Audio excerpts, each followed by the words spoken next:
some soldiers appear saying that an undead is invading the city, and they instruct everyone to hide inside their homes. Because of this, some people become frightened and hide inside their houses. According to a legend, when the undead appeared in the world, disaster and death spread everywhere, and many died trying to fight against the evil. But this particular undead does not want to do cruel things like bringing disasters and death. In fact, he wants to become a paladin because he wishes to use the sacred light. Besides being an undead from the underworld with big dreams, he also wants to ride the wildest horse and wear armor with honor, just like the others who keep their oath and fear neither life nor death. The undead also wants to fight for the honor of those he serves until death do them part. However, his feline friend says that he is a warlock, Naya, and therefore cannot become a paladin. So his friend does not want to be dragged into this madness. But the undead tells his friend that he will help him with his goal or else he will turn him into an undead as well. The cat realizes he has no other choice but to help. So he says he will guide his friend on the path of a true paladin. An evil undead seeking light and justice has promised to become the most sacred paladin of all, and he needs a spokesperson for his faith. Our story begins in the year November 1966 of the fourth era of the Elven calendar at the southern tip of the Celtic continent in the Kingdom of Isaac. An unjust war is taking place and Princess Irene Barbera Becca leads her army against the humans, but she does not have the advantage. The human king says that in the name of the Kingdom of Isaac, he will forgive Irene if she renounces her right to inherit the throne of the Becca house. The princess thinks that the darkness of breaking oaths, the corruption of faith, and the greed of the heart have become one, an eternal shadow over the entire world. And she tells the king that his word means nothing to her. The king simply says that he will not break his oath in front of tens of thousands of people. With that, the princess thinks of a strategy and orders the rest of her army to lower their weapons. They hesitate because they believe they can still fight and do not trust the humans. However, Irene says that the outcome of the battle has already been decided and there is no need for unnecessary sacrifices. And she also says that they are there fulfilling their commitment. But from now on, she releases them from their obligations to her family and orders everyone to lower their weapons. Seeing that their own leader has given up, there is no other choice but to surrender as well. The princess thanks everyone for keeping her entertained until now, but says that the next battle is hers alone and that despite all the darkness, some choose to defend their honor. Then Irene says that this is her homeland and she cannot retreat now. No matter what happens, she wants to defend the honor of her family, claiming that she will fight until her last breath of life. The king calls her a foolish girl, but says that if that's how it is, so be it. Then he tells his soldiers to prepare to attack. In the midst of this, someone appears shouting humility, and the king asks who said that. The mysterious person continues, shouting integrity and compassion. He also mentions valor and justice and finally says the word sacrifice. The princess recognizes him as Grey, and she sees that there are still those who challenge the law to keep their vows for glory and conviction. The Ananas recognize the knight as the legendary Grey, the one capable of defeating men with a single blow, but they believe they can win because they are greater in number. Grey, for his part, raises his sword and says that he has sworn loyalty to Irene Barbera and the Becca, and that all who stand against them will be his enemies. Then he says he will fight for their honor until his death. After that, he orders his Silver Moon Knights to advance and states that this is what a true paladin really is. Before that, to the south of the Celtic continent, in the once idle and peaceful port of Hamlet, a supernatural monster shattered the peace of the surroundings. The soldiers walked through the city in search of the undead and warned the people along the way. Fear begins to take over the city, and people run into their houses because the fame of the undead is terrible among humans. The soldiers decide to split up to search for the undead, and each group heads in a different direction. Not far away, the undead wonders what is wrong with these people, but a cat asks what he is doing wandering the streets since he is dead. The undead is the protagonist of this story. And upon hearing the cat speak, he gets startled because he had never heard a cat speak before. So the protagonist tells the cat to shut up because he doesn't want the soldiers to find him since horrible people like that would surely hurt him. In turn, the cat says that the undead shouted first, that's why he shouted too. But the protagonist says that anyone who met a talking cat would scream, so that's why he got scared. However, he says that something doesn't feel right, because this cat doesn't seem like a normal cat. Soon, he deduces that actually, a ghost must have possessed a cat, and that would explain everything.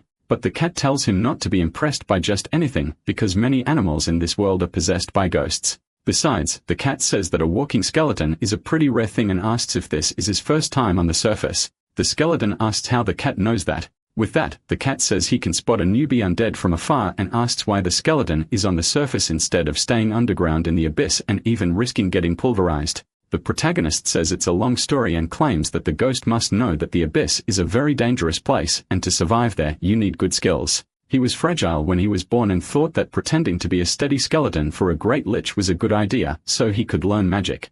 That worked for a while until one day the sorcerer said that there was a big gathering auctioning off an incredible magical tool, but he couldn't go himself. So he decided to turn the skeleton into a soldier and send him instead.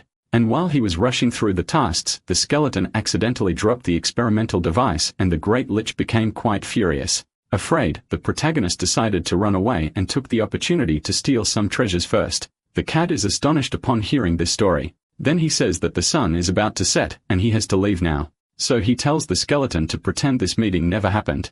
After that, the cat calls himself stupid for being so curious and says he doesn't want to associate with someone targeted by a lich. However, the skeleton doesn't let the cat leave. So the cat says he doesn't want to die like him and that one way or another, the skeleton will be pulverized, so he must stay away from him as much as possible. The protagonist says he knows the Great Lich's intentions, but asks why the humans also want to hunt him down. With that, the cat says it's not hard to understand, since an undead has a terrible reputation among humans because they are synonymous with calamity and death. So they will do anything to wipe out any undead that appears. However, the protagonist says that the ghost and the cat is also an undead and asks why he isn't being hunted. The ghost simply says that they are not the same, because he possessed a being that matches good manners and elegance.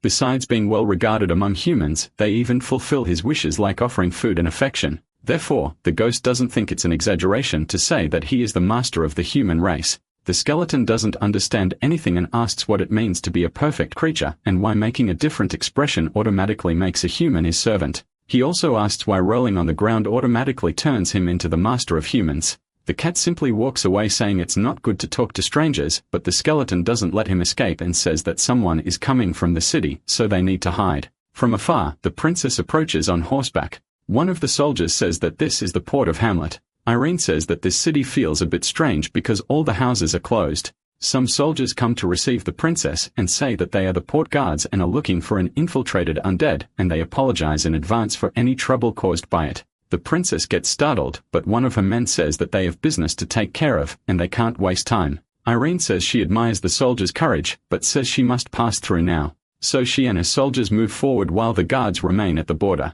One of the guards asks who those foreigners are. Their leader tells him not to ask questions that are none of his business and states that the port of Hamlet is about to change, but for now, they need to find the undead. Seeing all this, the skeleton asks why they were so respectful to those guys full of metal. The cat says that they are knights, the corporation of justice and light, the protectors of the city and its people. So whenever a knight appears, people naturally respect them. The skeleton understands, and now the cat says that he should return to the underworld and stay out of the lich sight, but states that the surface is no place for the undead. However, the protagonist says he will never return to the underworld because there he is not respected. He says his name is Grey and swears that one day he will become a respectable knight too. But the cat says that he is just a skeleton apprentice of the lich who is afraid of humans, so he cannot be a knight, and he doesn't want to be dragged into this madness. The protagonist moves a little away from the port and carries the cat with him against his will. And along the way, Grey picks up some equipment from a blacksmith shop, claiming that with this, he will be able to become a knight. The cat says that even if he steals a full suit of armor, it won't make him a genuine knight. With that, the skeleton says he had already thought ahead and stole something else. A book titled The Knight's Guide to Success from the bookstore next to the blacksmith. He believes that by following it, he will become a knight easily. The cat even tries to take the book from him, but the protagonist says it is an important treasure. Then the cat asks him to put him down. He also says he doesn't know where the skeleton got all that confidence from. However, he states that trusting that book will not make him a knight. The protagonist asks if the 8 virtues described in the book are not true. This irritates the cat a lot because he realizes the skeleton is very naive. And he says that first of all, he would need a horse to become a knight, and there is no horse in the world that a skeleton could ride. But the protagonist clings to this idea of horse and begins casting a spell. He starts to awaken from the depths a mount that suits his needs. The cat gets super scared by this and calls him a lunatic. Soon after from the depths, a mount made of bones emerges. The creature asks who dares to awaken the great Tinidos. Grey tells the creature to speak more quietly or it will attract too much attention. He also says that Tinidos is an undead now, and if someone sees him, there could be trouble. Tinidos wonders how he became an undead, but the protagonist tells him to shut up because the army is nearby and they could get caught. Meanwhile, at Count Caspar's castle, the Lord of Hamlet Port, Princess Irene appears to see him. Caspar calls her his admirable niece and says it has been a few years since they last met. She confirms and thanks the Count for agreeing to receive her. The Count thanks her kindness and says that his stupid son is very lucky to have her as his wife. Irene seems not to know what he is talking about. Then the Count says that perhaps he forgot to mention it before since he is getting old. However, he says that the main reason for receiving her at his castle is to formalize the marriage agreement between her and his son. Irene says that might not be possible, but she wants to talk about the Count's help for her to inherit the Becker family's title. Caspar says that even if the Grand Dukes will name her as heir, it would be a problem since she has a brother. However, Irene says that her father's illegitimate son is not her brother, so he is no more deserving of the inheritance than she is. Soon, the Count says that the king declared the son as the heir, so what remains for Irene to do is to keep her mother's property and renounce the Beckard name to marry his son. This is a treaty that the Count claims to have made with the king, so Irene cannot go back on it. Irene says that the Count is finally showing his true face, but reminds him that he swore to remain loyal to her after the king's death. Caspar says that his loyalty belongs to the Grand Duke Becker. Besides, she did not inherit her father's title. The princess gets tired of this conversation, saying that they can make a new agreement according to ancient customs. Outside, the guards continue searching for the undead. Meanwhile, the protagonist hides among the shadows and realizes that it is becoming harder and harder to stay hidden. The cat says that at this rate, he is going to die and begs the skeleton to let him go. Gray asks if the cat is not going to help him become a knight. After that, the cat says he never promised that and claims he is just a helpless cat.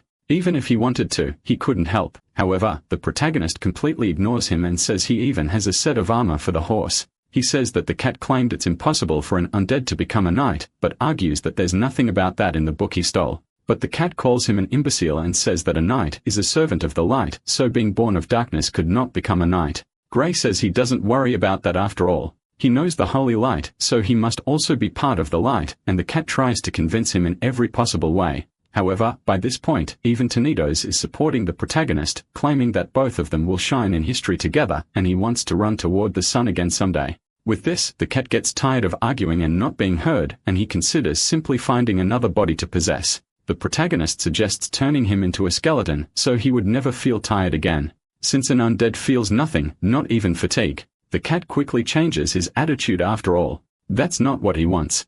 So with this forced motivation, he says he will help the protagonist become a knight. Gray says that the offer to turn him into an undead remains open, but the cat refuses, claiming he is comfortable the way he is. The guards continue searching the city for the undead, but since it's already night, they are tired of searching until suddenly, they see someone approaching. The protagonist and his mount walk along covered in armor. The cat tells him not to look sideways and just keep walking forward until one of the guards approaches him. They say the city is under curfew and tell him to find an inn to rest. After that, the cat says it worked as they passed unnoticed. Gray gets super happy and says he's a genius for hiding under armor. Even Tinitos was covered and also went unnoticed. The protagonist says that now he wants to find a master to make him a knight, but the cat says he won't find a master in the middle of the night. Gray asks why not. Irritated, the cat says that all normal people sleep at night, so if he wants to find someone, he should do it during the day. With that, the protagonist asks what he should do now because it's his first time as a knight, and he feels a little lost.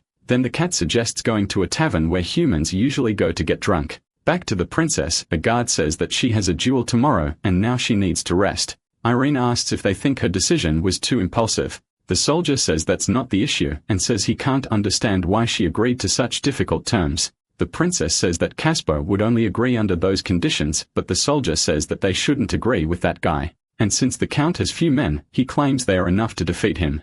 She says that from the moment the king tried to illegally take the Becker family's territory, there weren't many options left, and that's why they need the support of Caspar's troops. The soldier says that the count set up a turn-based battle between his knights and the princess's knights, and whoever lasts until the end will be the winner. Since they have about 20 knights, he claims there's no way to win by numbers. But the princess says there is a group of renowned mercenaries near the port. Then she says to hire them because if they apply good tactics and use their advantage to attack the enemy's weak points, there will be a chance to win. Back to the protagonist, he arrives at the tavern. The cat tells him to go in and ask for a glass of wine and a fish. Gray asks why the fish. In response, the cat says he's hungry and needs to be fed to keep helping him. So Gray agrees and enters the tavern. The waitress greets him and asks if he is alone. The protagonist says he has a cat, so they are two. She finds him funny and leads him to a table. Around him, some bandits notice that a new face has appeared in the tavern and think about offering a spot in their gang to this knight. But the leader says that not just anyone joins the Red Scorpions unless they prove their worth.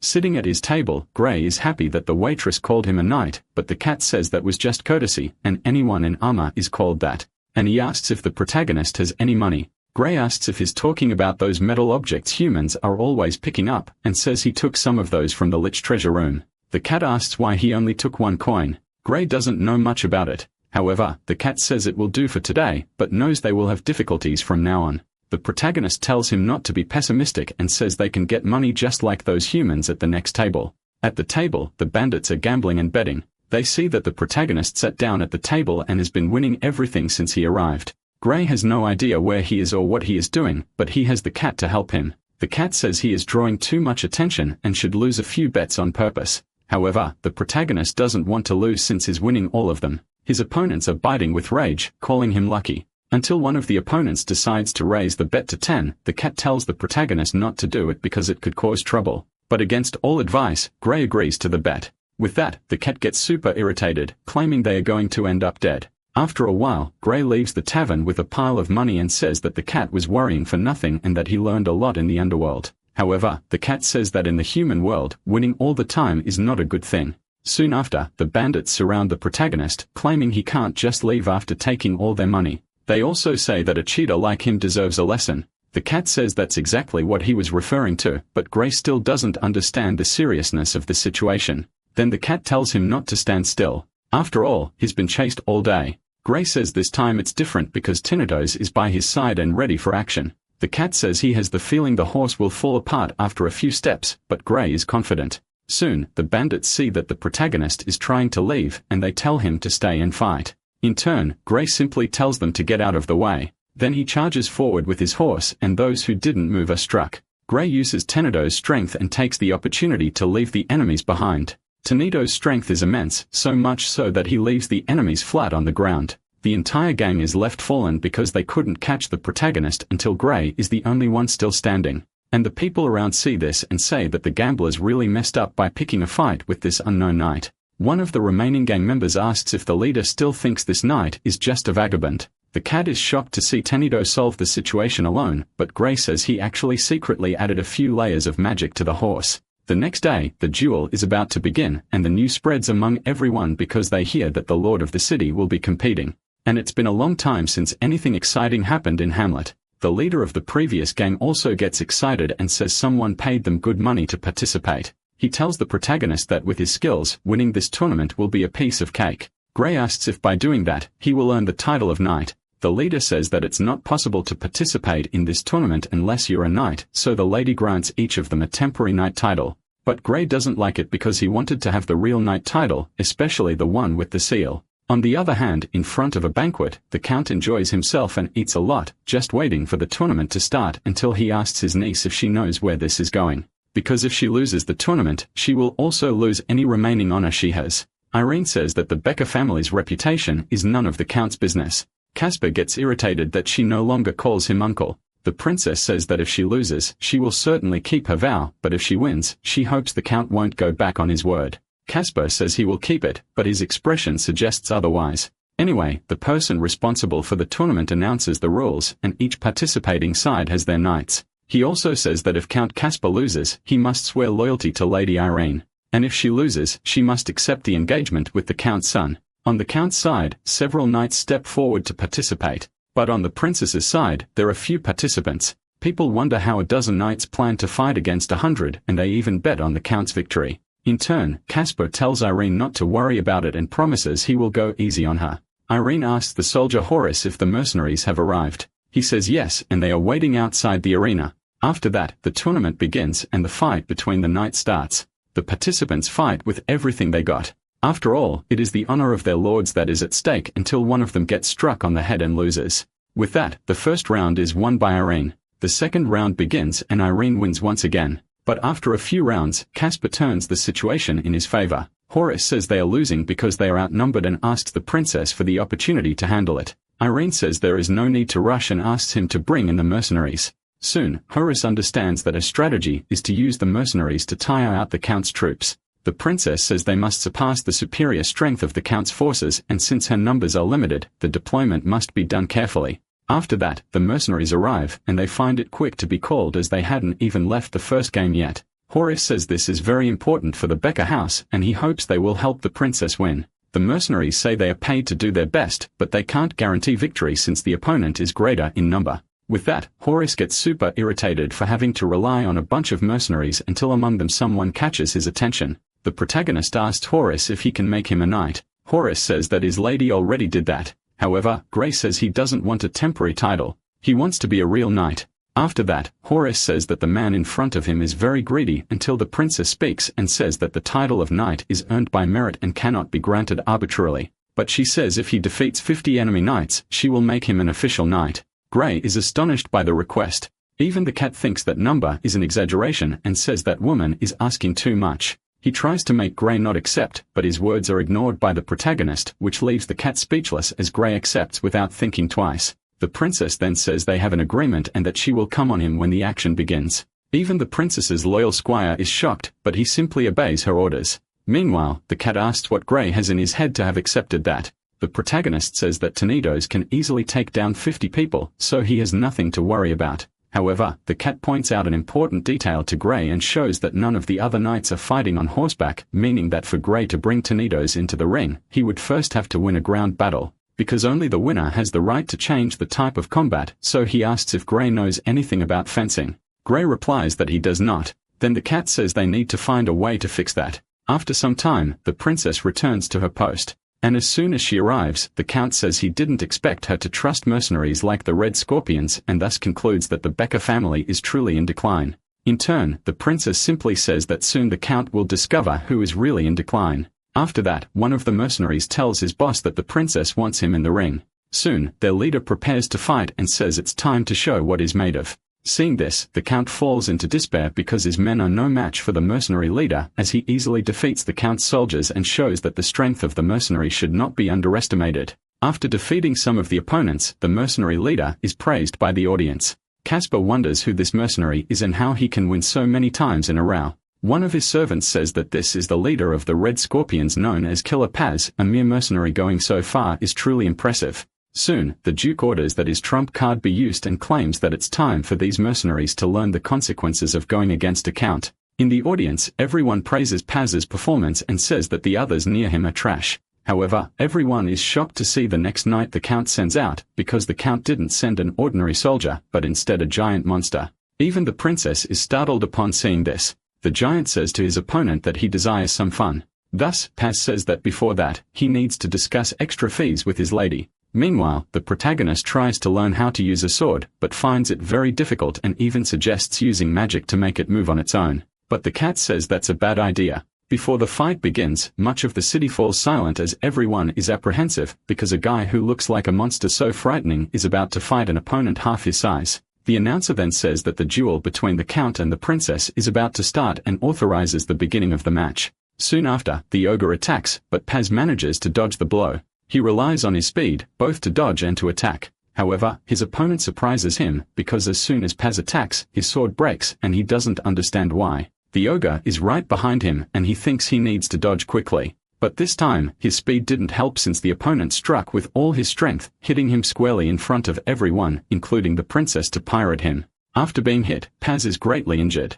Being thrown far away from the arena and landing at the feet of the crowd that once cheered him, people are horrified and try to help him. On the other hand, the count laughs loudly and says this is what happens when someone opposes him. Paz manages to get up from the ground, but says that apparently he broke a few ribs. He also says that looking at the situation, he will have to charge double the promised payment. Surprisingly, he jumps before being attacked again. The leader of the mercenaries doesn't want to give up yet and attacks the opponent once more. Only this time, he manages to injure him in the eyes, blinding his opponent. After that, he prepares for another charge and runs toward the ogre, using his speed to strike with what's left of his sword. The giant says that his opponent fights dirty. But those are his last words, because right after falls defeated, Paz says that besides being the leader of the Red Scorpions, he is the most beloved person in the port of Hamlet. And so people applaud him, for he once again proves his fame. As soon as the fight ends, the princess orders Paz to be replaced and taken to a doctor. Far from there, the cat finds the protagonist and asks what he's doing.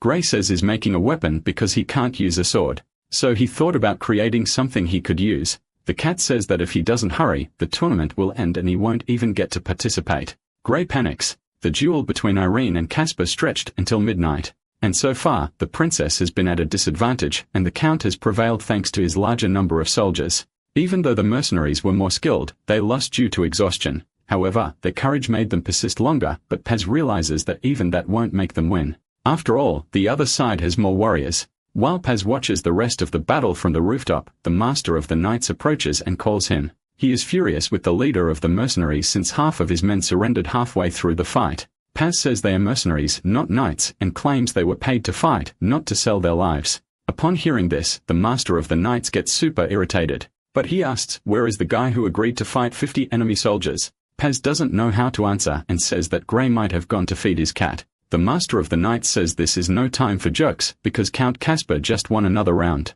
And there are only 5 people left on the princess's side. And if they don't act, the outcome will not be favorable to them. At this point, the master thinks he is the only one who can fight until he senses something approaching and gets startled. Then he looks to see what it is. It is none other than Gray arriving to fight. However, the surprising thing is what he brings with him. Since Gray carries a huge gate on his shoulder and scares everyone present, in turn, the protagonist speaks and simply asks where his 50 opponents are. Caspar is left speechless witnessing this. Not only him, but the princess as well. She feels a mix of emotions, but she is pleased because she sees in Gray the opportunity to turn the game in her favor. The protagonist asks how the battle is going, but the master of the knights can't even respond, so shocked he is. He simply says that the count still has more than 50 knights on his side. Thus, Gray says he arrived just in time and heads straight for the ring.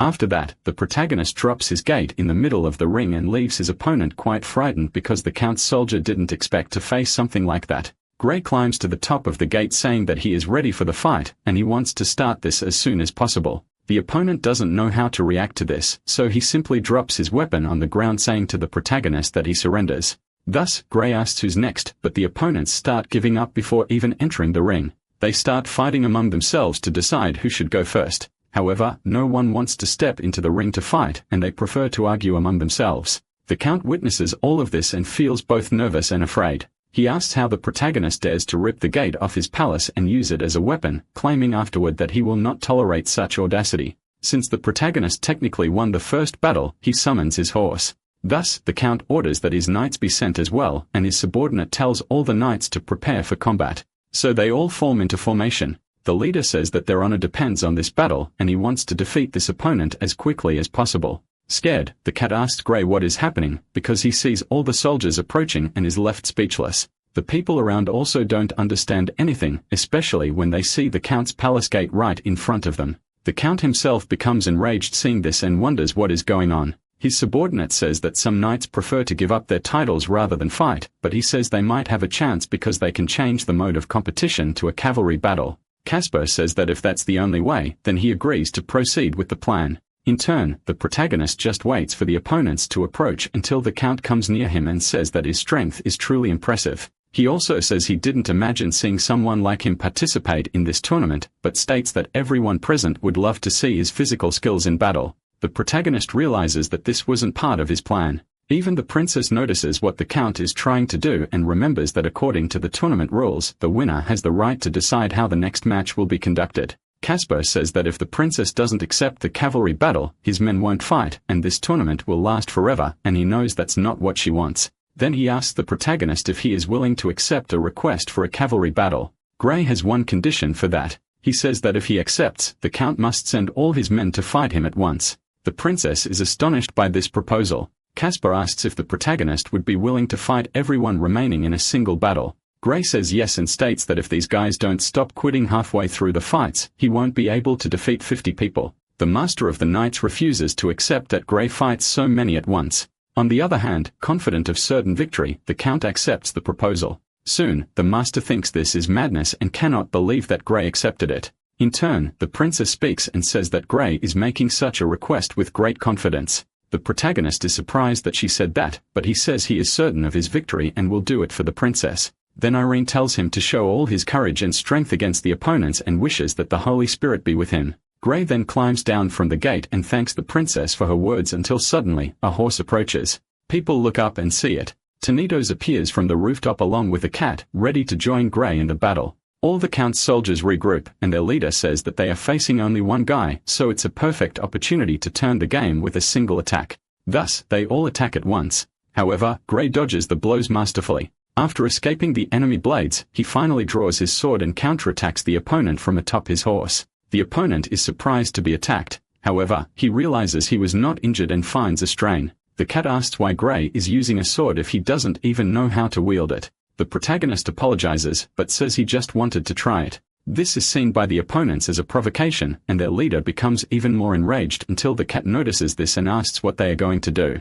Gray says that fighting with a sword won't work, so he needs to resort to the Lich's classic style. After that, he uses his magic and summons several protective spells, both for him and for his mount. The enemy leader says that the protagonist is standing still and wants to take the opportunity to attack him. But Gray just stares at them with a dark look. Immediately, the enemies start getting hit. The force striking them is brutal because Tenedos guides his master toward the enemies, striking them along the way. A soldier tells the others not to panic and claims that the protagonist only has riding skills. He says they just need to hit his horse to end the battle. However, when they try to do that, Tenedos' defense magic protects him. And the soldier who attacked is left staring in disbelief. Not only him, but all the others had no chance, because the protagonist is practically trampling everyone. The fallen soldiers think it's absurd, because the strength the protagonist demonstrated in battle is compared to that of a monster. Even the count becomes scared, claiming that the protagonist must be cheating somehow. The master of the princess's knights is delighted to see that Gray actually won. In the midst of this, the princess picks up a sword from the ground and goes to Gray with it, returning the weapon to its owner. The protagonist thanks her for the gesture and asks if now that he has defeated the 50 opponents in the tournament and fulfilled the promise, she could do the same and make him a legitimate knight. The princess says she will keep her promise and will grant him the title of knight. With that, the crowd goes wild. Thus before everyone, a great knight is born who will change the entire world. Some people leave the scene angrily because of this, while others cheer for the protagonist. The protagonist himself has no idea about any of this. He still doesn't understand human customs and wonders why he is being tossed into the air. Sometime after the tournament ends, some people gather at the city's castle because they hear that the knight who defeated 50 men is throwing away gold coins and precious stones. The cat doesn't understand why the protagonist is doing that. Gray says he is distributing the treasure he received to the poor. Last night, he was officially named by the princess as a legitimate knight. She apologized for the modest ceremony, but asked the protagonist to walk by her side from now on. Gray said he would fight for her until his death. Besides being named the Knight of the Silver Moon, he also received a room in the castle. The cat says that this world is crazy because an apprentice lich managed to become a knight. In turn, the protagonist celebrates since he finally achieved what he wanted. Now he truly is a legitimate knight, but the cat says that he still has a pinch of wickedness inside him. Gray simply says that now that he has become a knight, he has much to learn and needs to start studying right away. The cat only says not to bother him because he is going to sleep. However, the protagonist says he cannot sleep because he needs his help. He sees in the book that knights always distribute their treasures to the poor. However, Gray doesn't know what treasure or poor people are. The cat explains the concept of wealth and poverty to him. Regarding treasures, he says the castle is full of them. So if Gray wants to search, he can scare the place to find some treasure. However, the cat is shocked to see what the protagonist did, because he didn't expect Gray to actually steal the castle's treasures and distribute them to people, realizing that he truly is a fool without direction.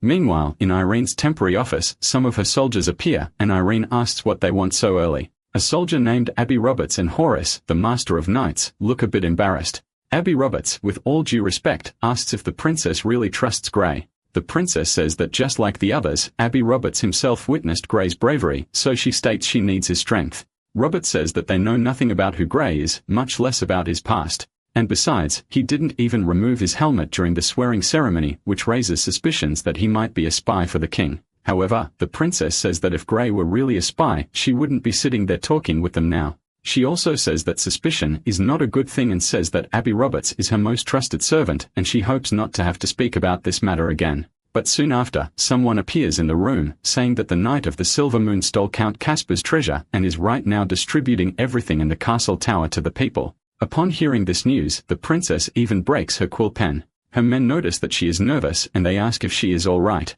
The princess says yes, but she wants to immediately speak with Gray. Irene never considered herself a competent lady. Since childhood, she was trained to be a warrior, but being a bit clumsy, she considered herself less than others.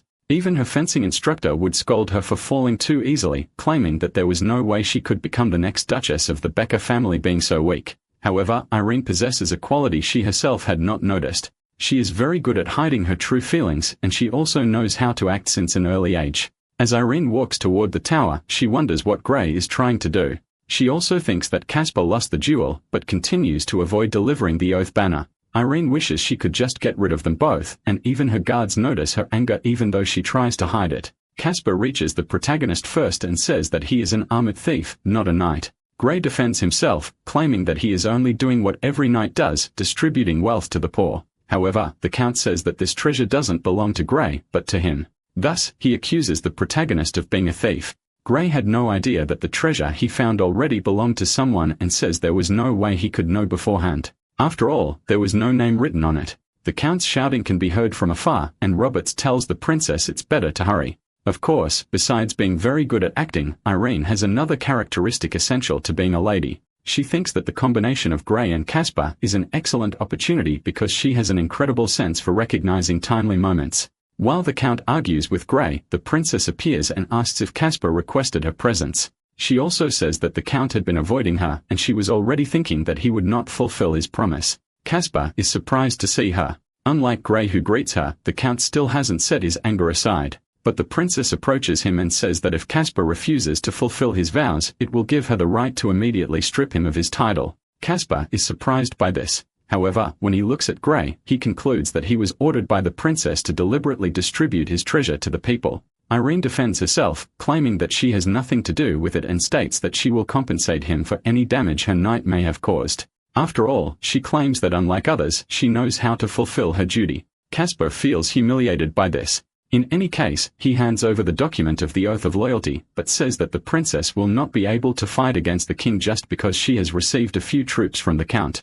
Irene says she doesn't need Casper's concerns about that. In turn, Gray asks if he did something wrong, but the princess says no. On the contrary, Irene says that Gray's actions helped her put Casper in his place, all thanks to the pressure he suffered. Her soldiers say that the princess is losing control by showing her anger, so she apologizes and composes herself. She says that even so, it's wrong to steal the wealth of others, but she will help Gray fix it and hopes it won't happen again. Otherwise, it will be deducted from his salary. Since she has already achieved what she wanted, Irene says there's no need to stay in Hamlet anymore and informs that Gray along with her and the others will depart the next day. As soon as the princess leaves, Gray asks the cat what a salary is. The cat had already realized how naive and stupid Gray is. However, to him, the most unbelievable thing is that a lady would accept a lunatic as her knight, and he fears that the future may be dark. The next day dawns for everyone. It is time for the princess and her group to depart. Gray says there are a lot of knights there and asks why he didn't see them at the tournament. The cat says that these are common soldiers, that's why they didn't participate. And also that among them are people hired from Casper's group of 1,000. Soon, the cat has a constant feeling that something bad will happen. Night falls and they set up camp on the road. In the midst of this, a soldier searches for the Knight of the Silver Moon until he finally finds him and Gray asks what it's about. He says he doesn't know, but says he received an order from Lord Horace to take him to Lady Irene's tent. Inside the tent, Horace is dissatisfied and disagrees with the princess. Irene says that Casper's oath is an opportunity to force more lords to join the camp they have set up. She says she needs reliable messengers to spread the word, and there is no one more reliable than Horace, so she asks why he won't accept it. Horace refuses to lead Gray as the only one by her side in his absence since she sent him along with Roberts as messengers. Her loyal squire still distrusts Gray, and once again, they get into this subject. The princess asks if, in case Gray had second intentions against her, would Horace be able to stop him. Stopping to think about it, the Master of Knights is shocked. Then Irene says that instead of standing beside her doing nothing, he should go as a messenger to expand her campaign. Soon after, Gray arrives at the tent. The knight's gazes upon him are intense. Thus, the protagonist asks if he did something wrong for everyone to be staring at him like that. Horace approaches Gray and grabs him by the shoulder, saying that he is counting on him to keep the princess safe. After saying that, Horace and Abby leave the camp. After that, Gray is extremely confused because he didn't understand anything Horace said. So he considers asking Irene because he wants to better understand what it means to keep her safe. Gray also asks why the cat had to fall asleep just now because now there's no one to answer his doubts. The princess notices his nervousness and questions him, but Gray says it's nothing and claims he knows exactly what he has to do. However, the princess realizes it's exactly the opposite as she sees him lost in his thought. Then she says that Gray should simply stay nearby and prevent any threat from approaching her. Irene says that Gray is very strange since besides all that behavior, he also refused to remove his helmet during the swearing ceremony.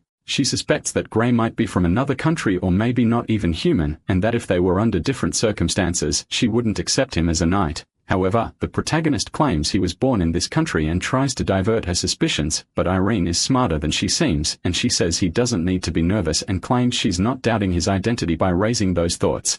On the contrary, she just wants to know more about him, what he did or what he was before they met. Because from the moment he swore loyalty to the princess, he became her knight.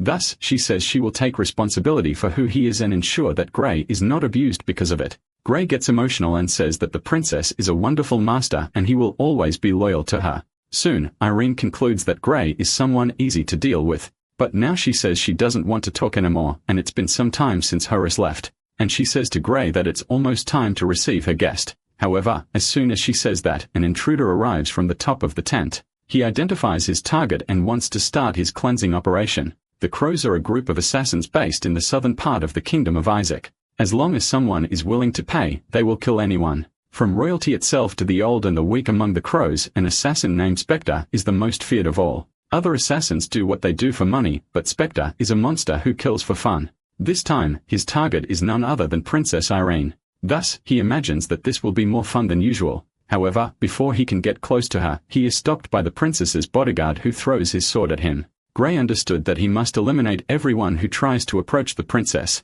Seeing him do this, Irene understands that Gray's intentions are noble, but she says that swords are not meant to be thrown. Spectre ironically says that the princess has a great knight, but the protagonist is willing to do anything to protect her. Upon seeing Gray's eyes, the enemy wonders why he has such an intense killing intent and wonders if he is also a lich or a necromancer. He also considers that Gray might simply be someone who has killed many people before. Either way, the enemy attacks and his movements are so fast that Gray doesn't even see him approaching. Even the princess is startled by it, because she saw before her eyes her bodyguard being hit directly. The enemy gloats about having done that. However, to his surprise, Gray starts laughing at this situation. At first, Spectre doesn't understand why, but when he looks at his sword, he realizes that it broke upon striking Gray, and he wonders how that happened. The protagonist says he got scared because the enemy claimed he would cut him into pieces. But now that it didn't happen, he calls him a liar. He also says that liars like him deserve an appropriate punishment. Spectre thinks it's stupid that Gray is attacking him with just a slap, because he claims he can easily defend himself from that.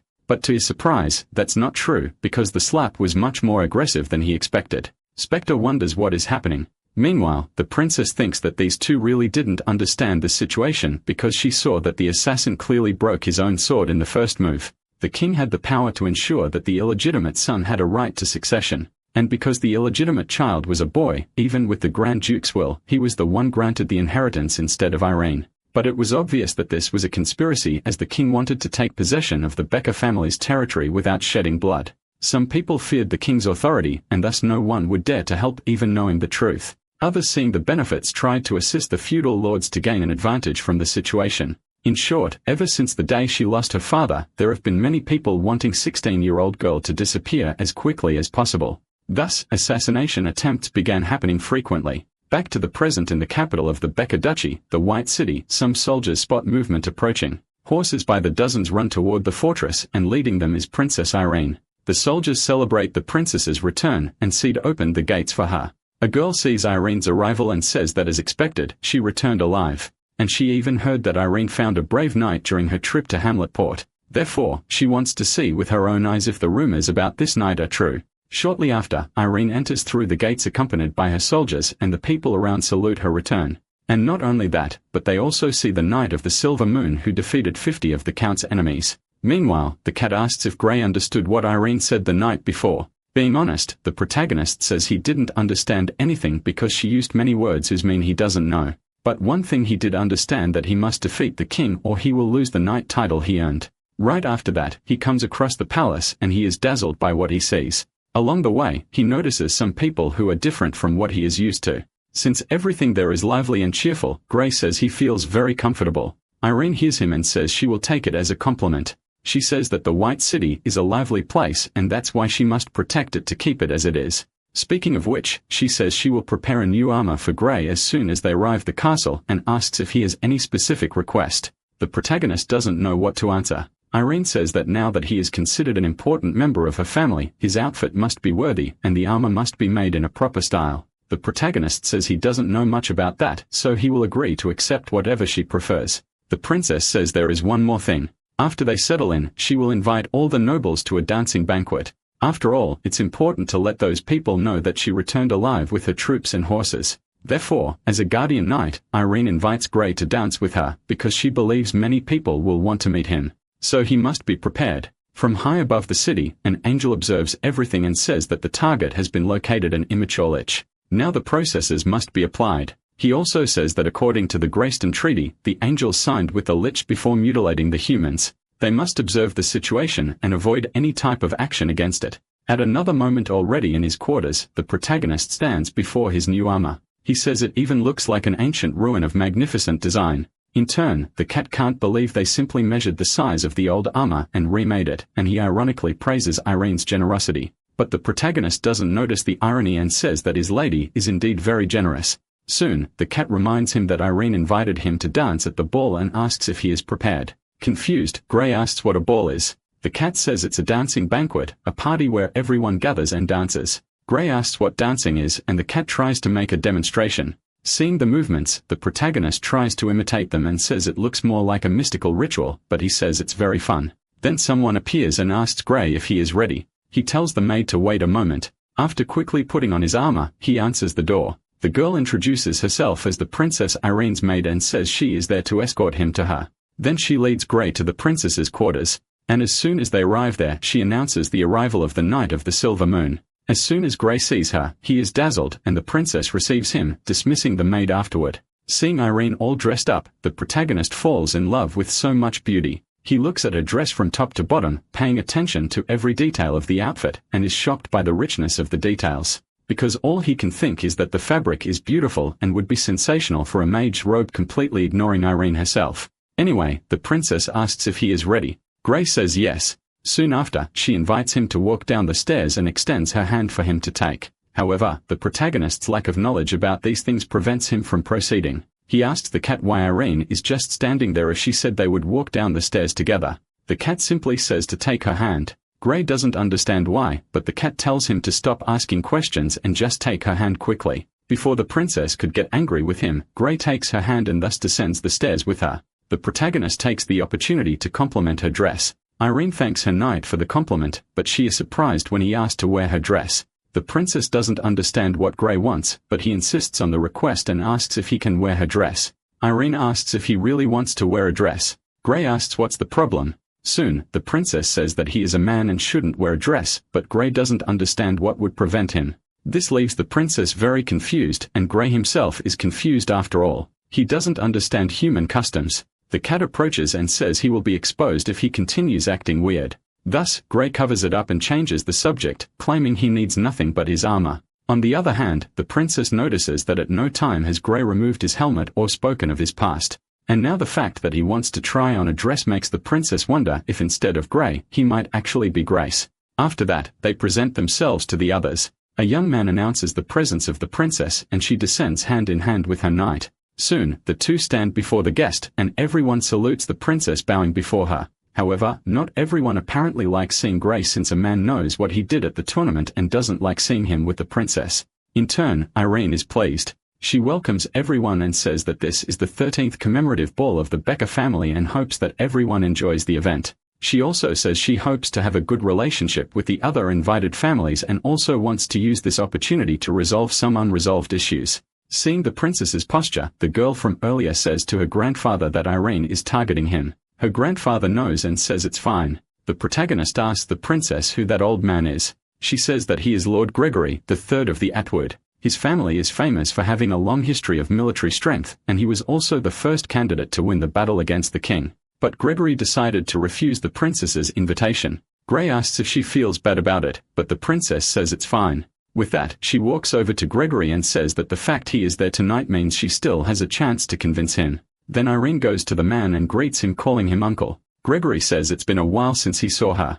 Irene then invites him to be her first dance partner. Her uncle accepts and says it will be a pleasure. As he takes the princess's hand, Gray wonders why they are so close until his granddaughter appears, says that just like the two of them, she also wants to dance and invites Gray to be her partner. The The protagonist is a bit confused by the invitation, but the girl insists on having him as her partner and extends her hand just like the princess did, saying to the protagonist that she would like to be his dance companion. Just like before, Gray is super confused. He asks the cat why this girl is extending her hand to him. He thinks she might have fractured an ankle and wonders how she could dance that way. The cat says that's not it and says she just wants to dance. However, he recommends that the protagonist keep his distance from her. So Gray literally steps back. Soon, the cat says that's not what he meant and says that he shouldn't distance himself physically. But that attitude is enough to sadden the little girl. Crying, she asks why her invitation was rejected. And if the knight doesn't find her beautiful enough, the cat thinks that this girl really knows how to be convincing. Then he tells Gray to stop her quickly, or else he might get into trouble.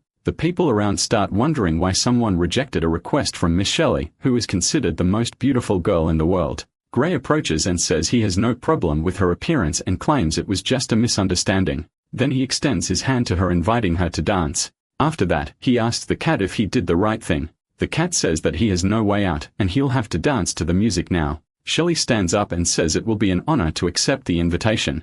Meanwhile, she thinks she finally got what she wanted, even if it was a bit humiliating, and she would also like to see what he looks like without the helmet. In turn, the cat thinks the girl might be able to manipulate Gray, but she'll have to suffer later for making an idiot like him dance. Their dance begins and soon Shelley complains that Gray is stepping on her. The situation between them becomes unpleasant and the protagonist apologizes, saying it's his first time dancing. Shelley says it's also her first time dancing with a man in armor. She tells Gray not to rush, but says he needs to learn to guide her. However, the protagonist says that she dances better than he does, so she should guide him. The girl says it's not about who dances better. It's the man's duty to lead the lady in a dance. The protagonist wonders why she and the princess call him a man and doubts whether he really is one. Anyway, he says that dancing is a lot of fun. Shelley agrees and says that it's excellent training. Watching the dance, Gregory notes that this is the so-called Knight of the Silver Moon, and he heard that he is very strong and capable of great feats. However, he asks why he is wearing armor at a ball. The princess says that it's just a habit of the knight. But changing the subject, she asks if Gregory could reconsider her request. Gregory says he does not refute the talent she has demonstrated as a leader over the past 2 months. He also says that she is very good, but not good enough. He states that his family's ancestral motto is to support only those destined to win. That is the reason they have survived for hundreds of years. Upon hearing this, Irene laments. Back to the protagonist, the girl praises him for having learned, but says it's boring to stay in the hall for so long and invites him to go for a walk. The two leave the castle and Shelley takes the opportunity to rest her feet as she sees they are very swollen. Soon, she says she won't be able to dance anymore like that. She blames the protagonist for stepping on her foot and causing this. Gray deeply regrets it and apologizes. However, Shelley doesn't want apologies, but something to treat her injury, so she asks him to find an ointment or something like that. The cat says that this girl is hitting on Gray, but he has no idea what that means. Thus, the cat explains what flirting is, but also explains that if he tries to reproduce with her at that age, he will be arrested. Gray doesn't understand what reproducing means, so the cat says it's too early to explain that. Even without fully understanding these things, he knows he has to help with her injury. Shelley gets a little scared when Gray grabs her foot, but he uses his magic to heal her. Soon the girl is dazzled upon seeing him do that and asks if a knight can use magic. In the midst of all this, a young man approaches and is shocked to see the scene. He says he went looking for Shelley because he was worried about her, but he can't believe another man was holding her foot. He soon asks if all the knights of the Becker family are that shameless and even challenges Gray to a duel. Gray was about to accept when his cat stops him. He says that Irene is trying to win the support of the girl's family and Gray would cause political problems if he got into a fight with someone associated with her. The cat tries to help Gray explain himself, but Shelley takes the lead and acts charmingly. With this, the cat wonders what her problem is. From above, the angel observing the protagonist notices that the magic used was divine and wonders if an undead is capable of using something like that. Inside the castle, the princess hears some noise and wonders what is happening until someone appears and says that something strange is going on outside because the Knight of the Silver Moon apparently insulted Lady Shelley of the Gregory family. Irene thinks that by now, this cannot be a coincidence. So she decides to go there to check it out. The boy in love with Shelley demands that Gray explain himself, but the protagonist doesn't know what to say. This makes him seem even more suspicious to the boy, and in front of everyone, he demands that Gray explain why he humiliated Lady Shelley. Gray asks the cat what he did wrong and finds this troublesome boy very strange. Since the protagonist doesn't say anything, the boy asked Shelley to say what happened. In turn, she says the boy misunderstood and states that the Knight of the Silver Moon was just helping her with her foot injury. The boy says that Shelley is only harming herself by trying to defend that guy because there is no medicine that can instantly heal someone without leaving a single scratch, and accuses Gray of being a deceiver. All this confusion makes some people around start thinking bad things about the protagonist. He, in turn, is super confused and asks the cat why everyone is using difficult words whose meanings he doesn't know. The cat says that this is by far his biggest problem and says that if he doesn't explain himself soon, his reputation will be ruined and he might even end up dead.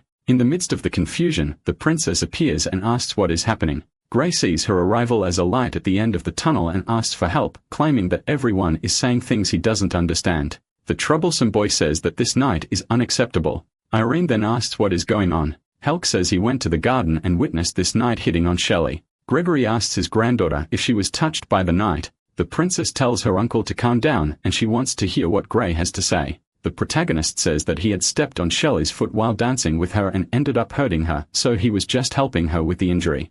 Irene asked Shelley if that's really what happened, and the girl even agrees. But she asked Gray to use his magic again in front of everyone to prove the truth of his words. However, the protagonist says he cannot, because it's not possible to use it a second time in such a short period. Gray injured himself using divine magic since he is an undead, and he needs to recover before doing it again. After all, he can barely control his armor now. His excuse doesn't convince the troublesome boy who accuses Gray of threatening Shelley to agree with his story. The girl's grandfather buys into this narrative and tells Irene to control her knight before coming to him to ask for help. The princess apologizes to her uncle, but states that she trusts her knight. She says she will personally take care of this and find out the truth, because she won't let a liar go unpunished.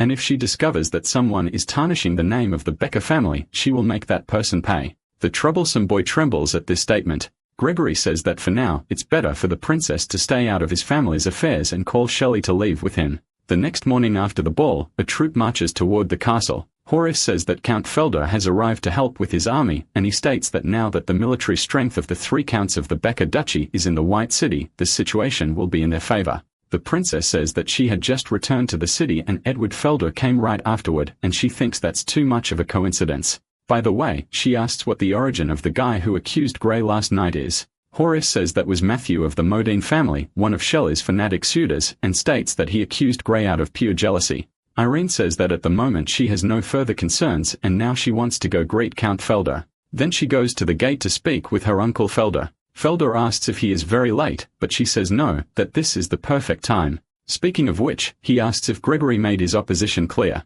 The princess says yes and tells him how their conversation went. Soon, Felder says that the old man is indeed grumpy and even suggests forcing him to join their side, but Irene says she doesn't want to go down that path. Felder claims he was just joking and tells her not to worry. Irene then says her uncle is as playful as ever. Speaking seriously, Felder mentions that for some people, reason doesn't make sense in the first place and he fears Gregory will only realize it when it's too late. The princess thanks her uncle for the advice. But before proceeding with anything else, she asks what's inside that carriage. Her uncle says that carriage belongs to his son, little Jimmy. He also says that the boy isn't well and cannot be exposed to the sun on medical advice, and he brought him because it's safer to have him close than to leave him alone at home. Irene asks if she can see the boy. Felder agrees and says she can go to the carriage. Thus, one of the guards tells the boy that the princess wishes to speak with him. So before the princess, he introduces himself as Jimmy Felder.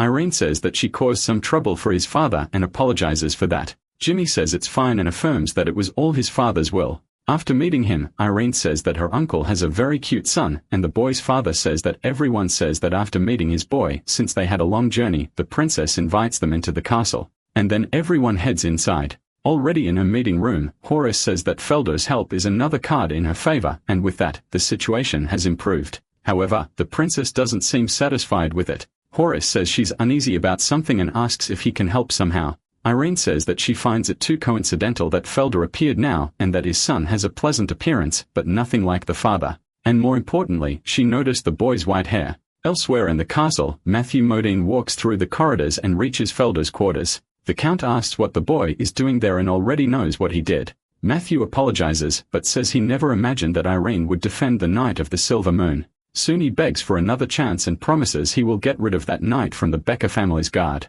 In the protagonist's room, he is writing something, which arouses the curiosity of his cat. Gray says he is making a list of things he must do as a knight. At the ceremony to become a knight, Miss Irene made him read some vows to bravely fight against tyranny and all evils, to fight for the defenseless and help those who seek aid, not to harm any woman and to assist his fellow knights, to be true to his friends and love them until death. Gray says that lichs and demons don't make vows often, but they honor their words, so he needs to live by these promises as soon as possible. And he wishes to start by helping anyone who asks for his help, so he runs off through the White City. But the cat suggests that he shouldn't go into the city now, and the protagonist doesn't understand why until he gets hit with a tomato.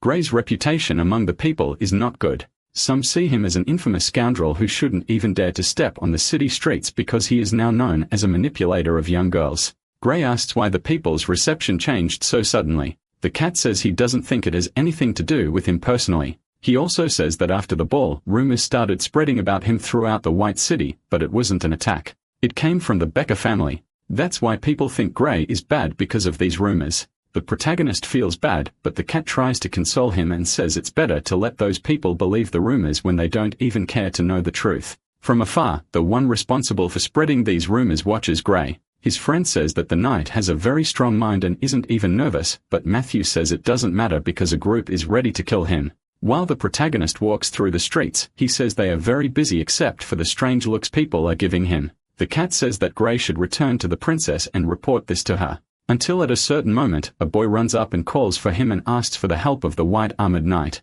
Gray sees this as his great opportunity to shine, so he says that no matter the problem, he will help the boy. However, the cat scolds him, saying he should hear the request first, not just agree right away. A crowd gathers and blocks the streets. Shelley, who is in a carriage, is prevented from proceeding because the street is blocked. She asks what's going on, and her driver says it has something to do with the Night of the Silver Moon. Back to the protagonist, he understands that the boy's sister was captured by bandits, and they are demanding he find the knight. The cat says that this is clearly a trap, and Gray shouldn't go.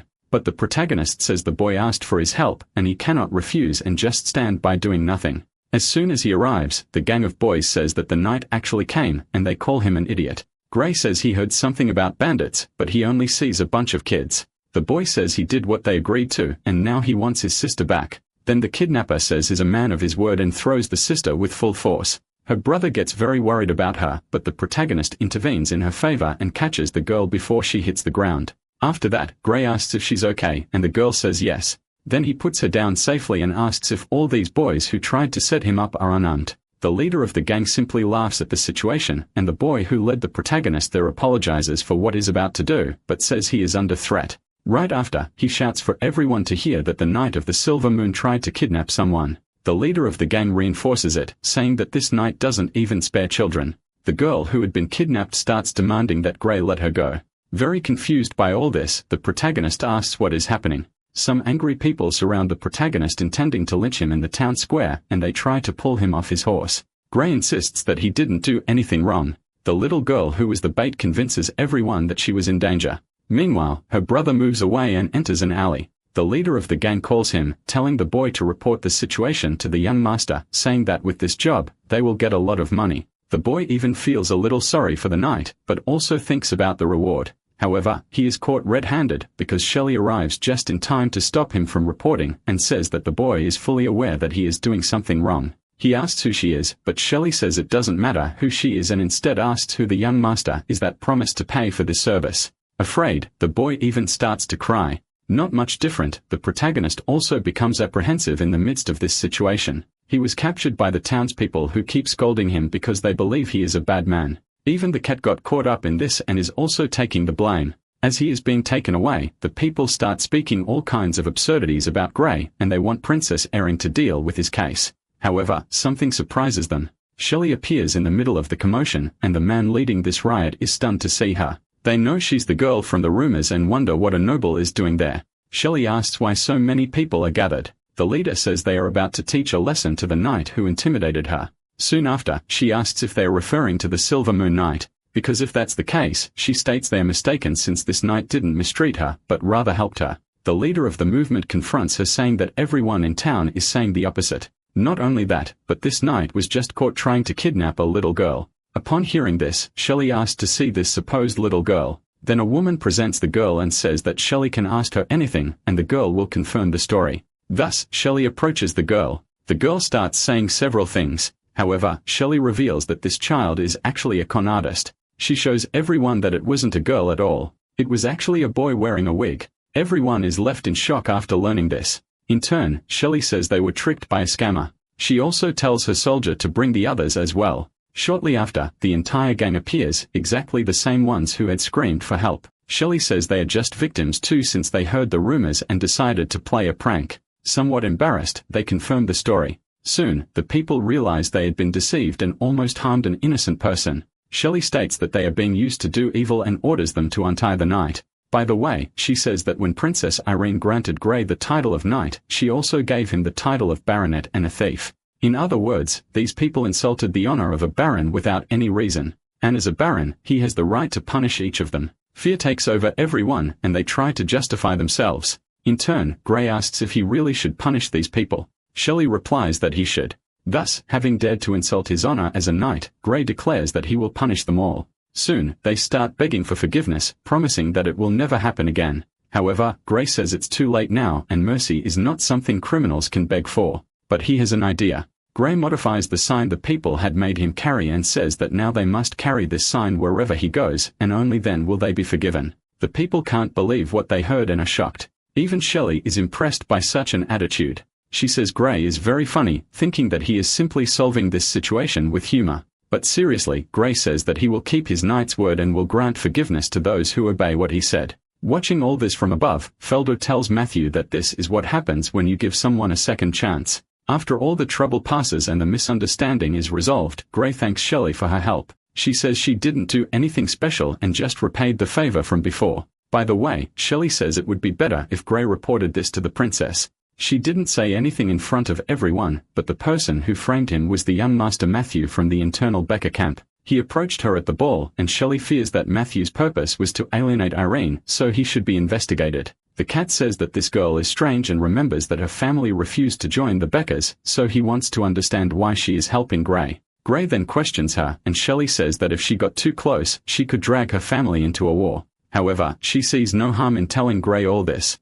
Thus, the cat's suspicion about her only increases. Now she says she has to go and advises Grey to go to Irene and report everything. Then the protagonist says goodbye to her. But before leaving, he notices some movement. Out of nowhere, Matthew emerges from a dark alley and he tries to kidnap Shelley in broad daylight. Her guards also notice this. Matthew tells everyone not to approach. Otherwise, he threatens to kill the princess. Shelley is startled by Matthew's sudden appearance and he notices the surprised look on her face.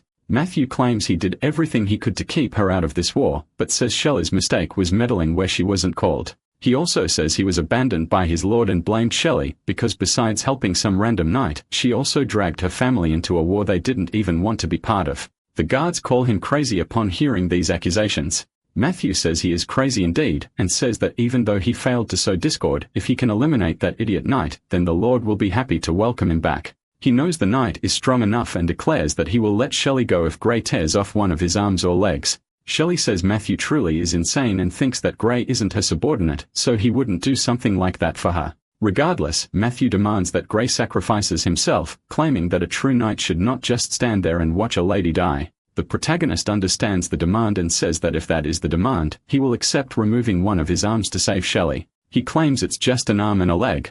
And after tearing off his own arm, he says Matthew better keep his word. Shelley's guards are left in shock at what Grey did. Even the supposed villain is stunned saying that Grey is the real lunatic among them. However, the protagonist says he is not crazy, but a true knight. After that, he uses his own amputated arm as a weapon and throws it at Matthew. As soon as Matthew falls to the ground, the guards pin him down. Shelley, meanwhile, looks at the severed arm and realizes it's just an empty piece of armor. Grey says he hid his real arm inside the armor without the enemy noticing. Shelley then praises his intelligence and thanks him again for saving her life. Grey says he simply fulfilled his duty as a knight. Even lying on the ground, Matthew asks if Grey thinks he is safe just because he defeated him. He claims that all of this is Shelley's fault, because if she hadn't helped that night, her family wouldn't be in trouble. And when the day comes, she will be holding her grandfather's corpse and crying over it, regretting everything. Elsewhere, someone opens their eyes after being knocked out. Some bandits say he finally woke up. We see that Gregory has been captured by them and is being threatened. They say that this mansion is very well located and there is no one nearby. Besides, the guards protecting the place are very weak. This means they have plenty of time to talk before anyone finds out. Gregory asks what they want to talk about. One of them asks if the old man isn't curious about who they are or why they made him a hostage. Gregory says there's no point in asking if they won't answer, and after all, he's not the one begging for a conversation. Soon, the leader of the bandits says the old man is pretty confident, but says he doesn't want to waste time with useless talk. He throws a knife at the old man, but Gregory shows no reaction. The bandit says Gregory will now write a letter to the thief and request troops to support the Becker family against the king.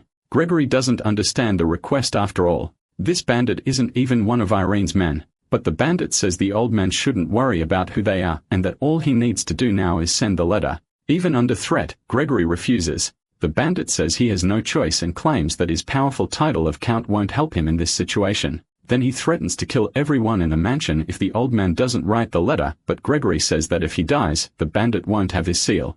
Thus, immediately with his death, his son would inherit his title, and a will approved by the archbishop cannot be contested, not even by the king. He also asks how Felder could send such an idiot to kidnap him, and says the bandit should ask his boss better instructions for dealing with a situation like this. This leaves the bandit extremely irritated.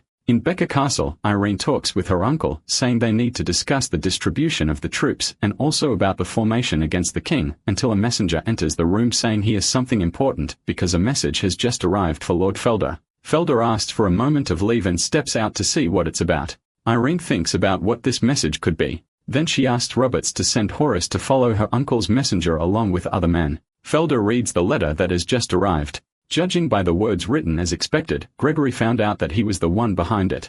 After that, he orders the messenger to go back and tell the others to act as instructed. And as long as they do so, they don't need to worry about the old man spilling the beans. Shortly after, he returns to the meeting room. Irene asks what happened, but Felder says it's nothing important, just a trivial letter from the thief. The princess maintains her composure, but she doesn't believe that excuse. By the way, she says she forgot to mention something that due to the war preparations, White City is under martial law. And without the princess's orders, it is forbidden to open the city gates at night.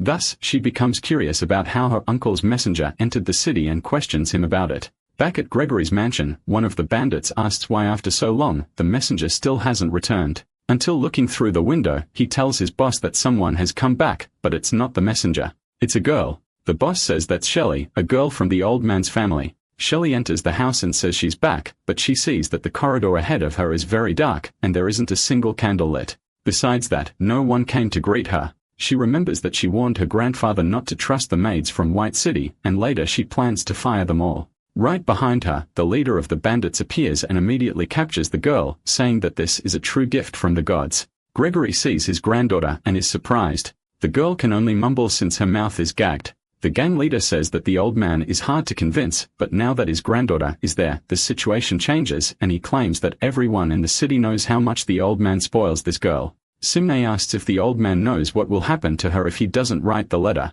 Gregory says that if the bandit touches his granddaughter, he will tear him apart. The bandit says that in the state the old man is in now, he could do whatever he wanted to the girl right in front of him, and even so the grandfather wouldn't be able to do anything about it. He also says that besides being tied up, Gregory is just an old man who could barely fight without hurting himself. After that, he removes Shelley's gag, claiming that without it, the old man would be able to hear her screams. However, instead of screaming, Shelley calls the bandit an idiot and says his threats are ridiculous. She also says that he apparently has never managed to threaten a person before and claims that his boss doesn't know how to choose competent bandits. Angrily, he hits Shelley and tells her to shut up. Sarcastically, the bandit says that the girl is just like her grandfather despite looking cute.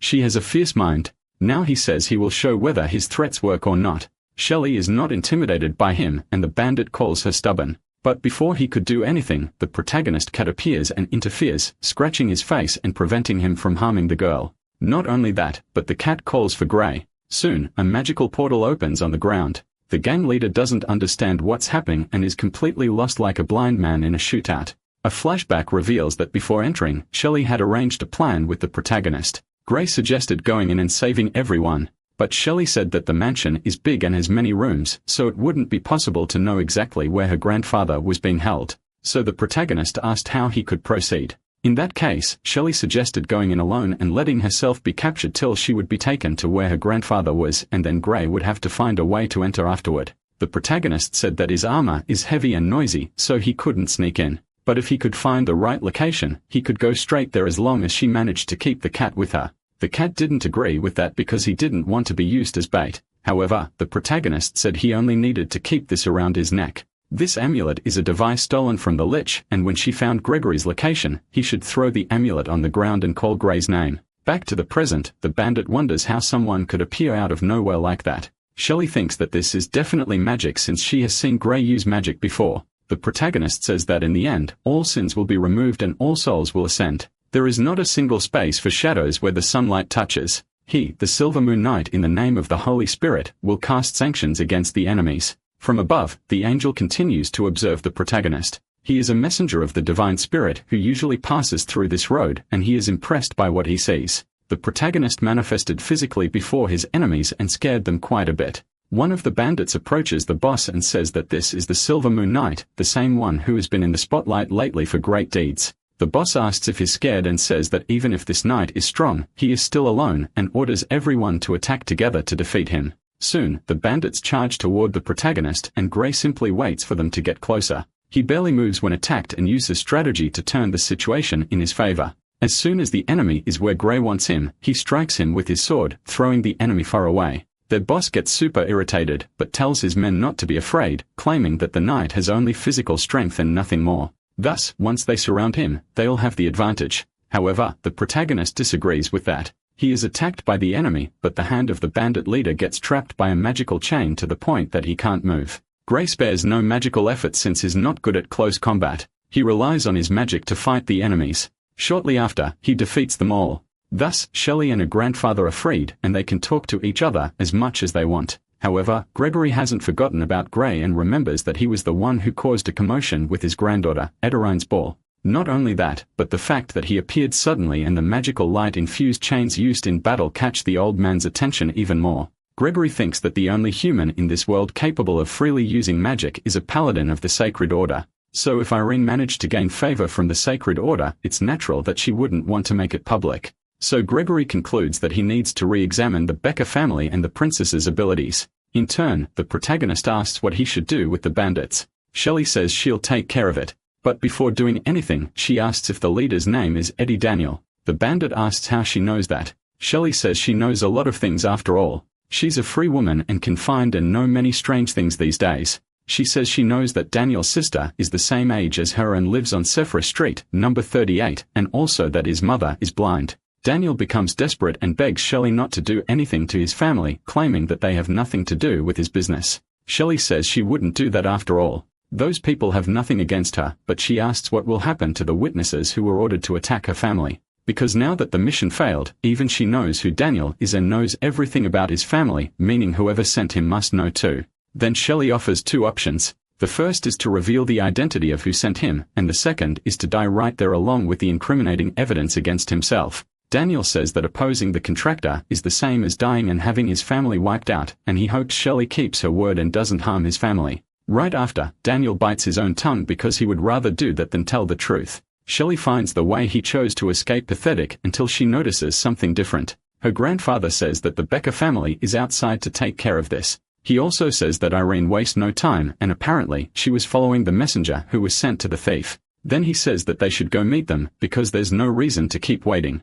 Now it's time to talk to Irene again. Speaking of Irene, she questions her uncle and asks if he has something to tell her. Felder gets cornered and says that for some people, reason makes no sense and only when they get hurt do they understand the correct alternative. Irene says that she didn't allow him to interfere in her affairs with Gregory, but Felder still tries to shift the blame onto her, saying that his niece thanked him for his assistance, so he believed he was doing the right thing. Now claiming that the old Gregory will change his mind, Felder also compares Irene with her father and says that the difference between the two is that choosing to support her is a great risk. He also says that when Irene was weak, he did many things for her, so his niece should be more grateful. In turn, the princess says she learned a big lesson today and leaves the meeting room. Outside, Roberts tells the princess that Felder is nothing but a joke who deceived them. Because after sending a letter supporting the Becker family, the old count got involved in this accident so that the Gregory family would think the Beckers were responsible. He also says that Felder should be more courteous and not demand gratitude from the princess. But Irene tells her soldier to calm down, because attacking him now would shake the forces that have just joined them. And if Felder has a hidden goal, then it will be something that should make him happy when it is revealed. But besides that, she asks if Gregory is all right. The The soldier says yes, since Grey handled everything and saved the old man from danger. After that, the princess goes to Gregory and asks forgiveness for finding him so late. Gregory says it's all right and asks if she spoke with Felder. The princess says yes and explains Felder's whole plan to Gregory. She also mentions the fact that the boy doesn't resemble his father, so both suspect that this boy may actually be the king's illegitimate son who is being protected. However, Gregory asks why Felder would bring the child with him to White City. Irene doesn't know either, and now the only thing left is to observe how this all unfolds. Speaking of Felder, he goes to his chambers and upon opening the door, he finds the boy who asked why Felder came to see him at this hour. Soon after, he deduces that Felder might be in trouble. Felder notices the boy's perceptiveness, then bows before him and apologizes for meeting him now. Jimmy says there's no need for such formality as he doesn't like hearing those things, but asks what happened that made Felder come there for help. The Count says the problem is the Silver Moon Knight because he was the one responsible for sabotaging his plans since the Hamlet port. He also says that he is a strange guy. No one knows his origins, but they notice his childish behavior most of the time. However, he has great resilience, doesn't care about gossip, and is also very powerful with the courage to defeat 100 men if necessary. And most importantly, he is loyal to the princess, which makes it very problematic to go against her. Thus, Jimmy understands that Felder wants this knight out of his way and agrees to help him with that, assuming a shadowy form. After all, he is curious about this guy now. Jimmy's dark appearance even frightens a war veteran like Felder. However, he is happy to have the help he needs. Not far from there, a bat is captured, and an angel says that a new target has been confirmed and it's just a lesser vampire. So she requests permission to eliminate it. However, her leader does not authorize it and says she must act according to the Lich protocol. And until the other side kills a human, she can only watch without doing anything. The angel blames her teacher and claims he is protecting these divergents too much. And she is worried about what kind of creature will emerge now that there is already a Lich and a vampire. Because of the agreement, they can only observe the divergence without interfering. But the teacher tells Catherine to calm down as it is her duty to respect the rules. The next day at the city palace, the princess gathers the counts and asks for their opinion about the defense alignment. Felder says that with Gregory's army, they can create a longer defensive line. The old man says he has no problem with stretching the defensive line, but does not want his army on the same level as Felder's. They both throw jabs at each other because even though they agreed to fight side by side, they still don't like each other until suddenly Jimmy appears to talk to his father. Felder acts very well as a father and says the boy should be in his room and not wandering around. Jimmy also acts like a normal boy, begging his father to play with him, but Felder says is busy and tells the boy to find someone else to play with. Then Jimmy says he wants to play with that knight and points directly at the protagonist. Shortly after, they are already in a dungeon. Grey thought they were going to play, so he asks why they are going into the depths of the castle. Jimmy tells him not to worry about it, because they are almost there. As soon as they arrive, Jimmy says that this is the underground park where no one will bother them. Shelley says that actually, this is the city dungeon and asks why the boy brought them there. Jimmy tells the young lady to watch her words because he only invited the Silver Moon Knight and she showed up as a busybody. She says she was just bored and that's why she decided to go with them. Then Jimmy says that if she insists so much, he agrees to let her participate and says they will play a game called The Fearless and the Dragon. It is said that long ago, there was an evil dragon living in the dungeons who kidnapped the white-haired princess living in the city, which enraged the population. Eventually, the fearless hero emerged and killed the dragon, and that's why he thinks this story is amazing. But Jimmy takes the opportunity to use one of his abilities called the Illusionist's Eye. With it, he plans to trap the two inside his story and says that Shelley will be the fearless hero, while the knight will be the dragon. Thus, they will become mortal enemies and from now on, they must fight. Thus, the protagonist steps into character and draws his sword ready for combat. Since now, Shelley is an enemy, but before starting, he would like to say something. He says he doesn't want to be the dragon and asks if he can be the fearless hero instead. Jimmy is shocked to hear this and wonders why his trance magic didn't work on the knight. He knows his magic has never failed against a human before and wonders if the knight's magic is stronger than his. Meanwhile, the protagonist's cat tells him to stay quiet since now he's just the evil dragon's mount and at his service. Then Jimmy realizes that he actually missed his magic target. He sees that the cat was hit instead of the knight, but he tries to cast the spell again. However, as soon as he does it, the effect is the same as before. Thus, Jimmy was completely ignored and gets irritated. While he tries to understand the situation, Shelley appears behind him and startles him, and he remembers that she was supposed to be captured by his magic and wonders why she is holding a brick. Shelley tells the princess to step aside, then he realizes that she is under hypnotic trance, but wonders why she is calling him princess until he remembers the story he told and realizes that he was the only one left, so now he is the princess. Shelley says for the princess to step aside because the fearless hero will face the dragon. On the other side, Gray is fighting the dragon and Shelley approaches him with the brick, hitting Gray right on the head. He doesn't understand why he's being attacked, but actually the one who gets scared is Jimmy himself. Because with just one brick, Shelley knocked down both the knight and the cat. After that, she looks at Jimmy with a terrifying look and invites him to return to the castle. That's enough to make the boy fear her, telling Shelley not to come near him. Then he screams for help, and deep within the dungeon, the boy's screams echoed throughout the entire day. Back on the upper floors of the castle, several doctors are called to the medical wing. The princess demands an explanation from Gray as to why Shelley fell into a deep coma after going with him and little Timmy to the dungeon. The protagonist says it wasn't just Shelley. Even his cat passed out, and they don't know how to explain the reason for it. The princess thinks that according to what was said, they just went there to play until Ivy Roberts appears and says that the doctor's diagnosis is ready. He says that according to the doctor, both the cat and Miss Shelley were infected by dark magic that requires a priest from the church for treatment. Irene thinks that if Jimmy was responsible, why wasn't Gray affected? And she tries to think of an answer to this question. Meanwhile, a bat carries a vial. Upon arriving at the location, it assumes a female form and says to her master named Jones that she brought the food. However, Master Jones does not receive her well. We see that Jimmy is actually Master Jones. Crying, he tells the vampire that she smells bad as always. Dora says that her master has been crying since yesterday and asks who beat him up because she will deal with it immediately. But Jones tells her not to do that because if someone finds out, they'll be in trouble. Jimmy says that a human girl threatened him with a brick and then hugged him in public, and that's why he's ashamed of himself and wants revenge. Dora keeps laughing at him, making Jimmy even more irritated. He says it's all Dora and Felder's fault, because if he hadn't asked for help, he wouldn't be in this situation, and now the suspicions about him will only grow. In fact, Dora says she doesn't think it's necessary to complicate things even further, because as long as he gives the order, it doesn't matter if it's Gregory, the Silver Moon Knight, or even the princess. Dora would kill anyone even without a reason. However, Jimmy doesn't like that at all. He says they can't take the initiative to kill someone without a reason, because that was the agreement they made with the divine spirits. He also says that their actions are not always discreet, but angels are always watching. And if a vampire kills someone, an angel will definitely come after them. The scene cuts to Catherine with her teacher trying to calm her down, saying that she is a mature angel and shouldn't talk to lower vampires, much less use her sword in impulsive actions. Catherine says she's just cleaning her sword and has no intention of using it, but her master knows her well and knows her real intentions, which is why he tries to ease things. Back to the vampires, Doris says she understands what her master is saying, but states that this impasse puts the vampires at a disadvantage and asks what she should do about it. Jimmy says he has already planned how to defeat the Silver Knight, so he orders Dora to send a message to the king asking him to dispatch the shadow troops.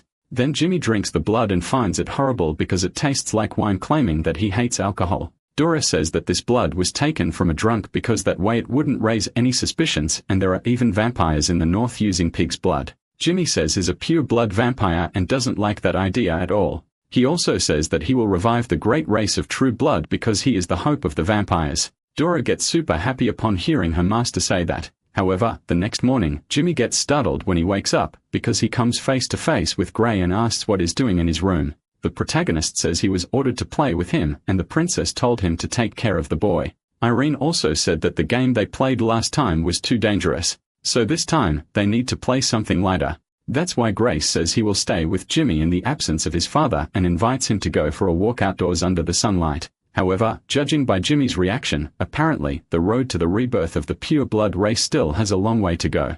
After that, the protagonist decides to go horse riding around the city. But by doing so, he draws a lot of attention, but not to himself, rather to a young man in armor, whom he carries with him on his horse.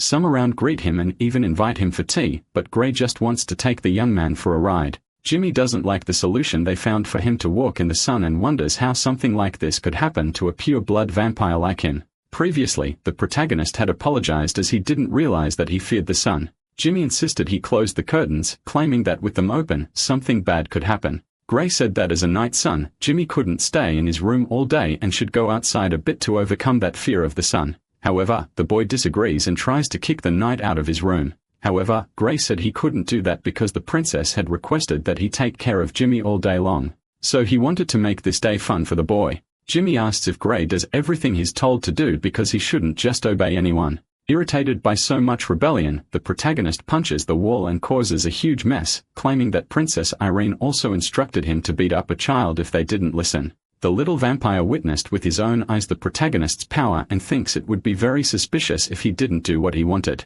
So he had to give in and go out wearing armor under the sun. Back to the present, while walking through the streets, Gray sees the children from before. He approaches the troublemaker boys, but only warns them not to hang around alleys because they might get into trouble. The boy who had led him into the trap starts crying upon seeing the protagonist and takes the opportunity to apologize to him. Gray definitely wasn't expecting that, but the boy along with the others regret what happened. He says that they are all orphans who were adopted by the church. But after the city went to war, the church ran out of funds and that's why they had to take that job. However, he states that they only did it because they had no other choice, and out of respect for the knight, they asked for forgiveness. The boy also says that in the end, the Silver Knight was the only one who truly helped them. And because of that, he promises that when they grow up, he and the others will become great knights too, just like the Silver Moon Knight. Seeing that these children are determined, Gray asks if they are really serious about it. They say yes and that they want to become knights. Since that's the case, Gray says they don't need to wait until they are adults and that they can start right now. They can even start forming a knight order. The protagonist then says he will go with them to the church and pay their commissions as knights. Speaking of which, they ask who is the one in armor on the horse. Gray says it's just a boy he adopted this morning and his name is Jimmy. Shortly after, they arrive at the church and the priest asks the reason for their visit. Gray responds that he wants to turn these children into junior knights and wants the priest to be a witness. In turn, the priest agrees but thinks it's just some kind of joke. He says Gray can enter, but since someone is praying at the moment, he will have to wait. Upon entering, the protagonist thinks that this is his first time in a church and he also thinks it's the first time he's seen someone praying. However, he ends up being recognized because Catherine introduces herself and says it's a pleasure to finally meet the Silver Moon Knight. However, Gray has a bad feeling about it. Inside the church, the protagonist recites the values of the knights. And before him, he makes the boys recite their oaths. And so they do, promising to honor the commitment. The boys promise to be loyal to Gray and that all of his enemies will be their enemies too, and that anyone who challenges them will also be their enemy. In turn, Gray, as a knight, accepts their loyalty by the means presented. Soon, he grants them the sacred title and swears that as long as they keep their promises, he will protect them with his life. Inside the church, the children shout that from today onwards, they are knights. But Gray tells them not to get too excited because they are still novices. He also says he will bring them armor and horses and then they will begin their training. Besides that, he says they need to think of a name for their order. Gray sees the boys' excitement and says that from now on, they should call him Captain. The protagonist becomes thoughtful about the path he chose for himself, but affirms that he will not regret becoming a knight because ever since he was made official, it has been great. In turn, Catherine thinks that even if this is a deliberate way of trying to hide, there's no way it could be wrong, and that's the feeling of an angel. After that, Gray wonders if Catherine is there to kill him, but the angel says no, because Gray hasn't broken any laws and hasn't killed anyone. And she says she's just curious about him and wants to have a chat. The protagonist asks what she wants to talk about. Catherine asks what the reason is for him wanting to be a knight. Gray says he finds it incredible to be a knight because all the legends and the respect people have for knights are admirable and there's nothing quite like it.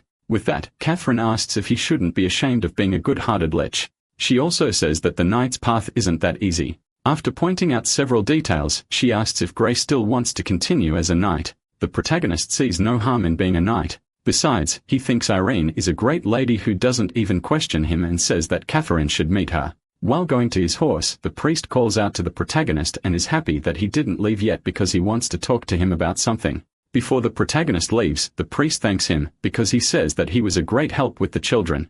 After all, the children are now interested in reading the holy scriptures of their own free will, and the priest's admiration for the protagonist is only second to that for the Holy Spirit itself. He also says that a knight like Gray should be recognized by the divine order. Then Gray asks if the priest will help him enter the divine order of the cross. The priest says that, unfortunately, the rest of the church has left the city. Since preparations for war have started in the White City, they left the priest behind to take care of the children. He states that he can't handle everything on his own, so he asks the protagonist for help in raising funds for the church because a knight shouldn't leave children helpless. Gray then says he will take care of it immediately and run straight to a tavern. The scene shifts to Jimmy after the walk. Dora sees him completely worn out and asks if he is okay. She notices that her master is even paler than usual and asks what happened. Jimmy gives a summary of how his day went and describes from his point of view how horrible it was to go through everything with the knight. However, Dora, as always, finds it all very funny after all. Jimmy tends to dramatize simple events, but seeing her laughing at his suffering, Jimmy starts to cry.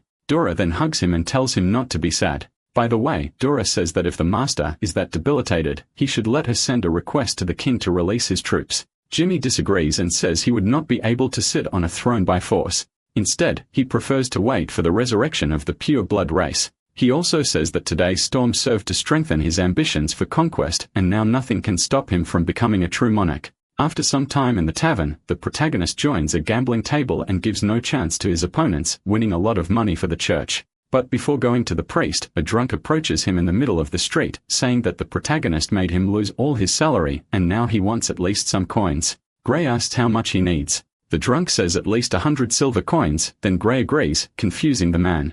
After that, the protagonist tells the man not to lose the coins again, but says he can't give him the rest because he needs to take it to the church. Some boys see the knight's good deed and decide to take advantage of it. So they approach claiming they also need money. Throughout the way, Gray listens to sad stories, and with each person that approaches, he donates a bit of money. This makes him think that it's not just the pastor who needs money, but many others too.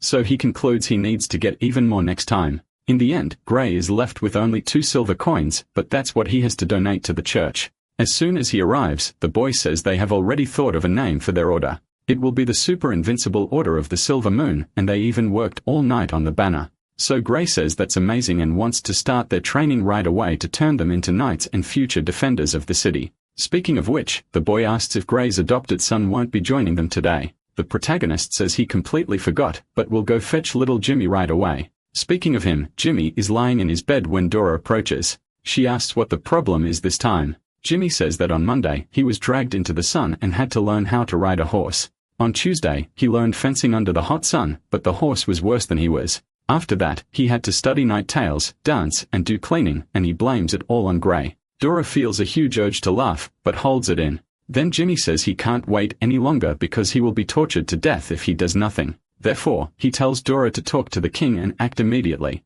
She reminds him that Jimmy had previously told her not to act hastily, but her master says the situation has changed, so they must act immediately. Dora understands and says she will take care of it. And like a bat, she flies off to the king. Sometime later, a soldier from Irene appears with an urgent report, saying that King Beard VI has sent a letter to all his subjects. And the lords who received the letters gathered their troops and are heading toward the capital of Leon. The princess says that the king is determined to go to war, as he is forming a defensive line. However, this didn't bring the peace of mind Jimmy had hoped for because Gray put him back into training, which made Jimmy think he would die soon. Dora then says she can talk to the king again. Shortly after, the messenger appears with more news saying that the king is sending his army straight to the capital and the meeting point is at the Duchess of Becca's border. Even so, Jimmy continues to be treated in a way completely opposite to what he expected. Soon, news about the king arrives again, saying that he sent troops to the swamps during the rainy season.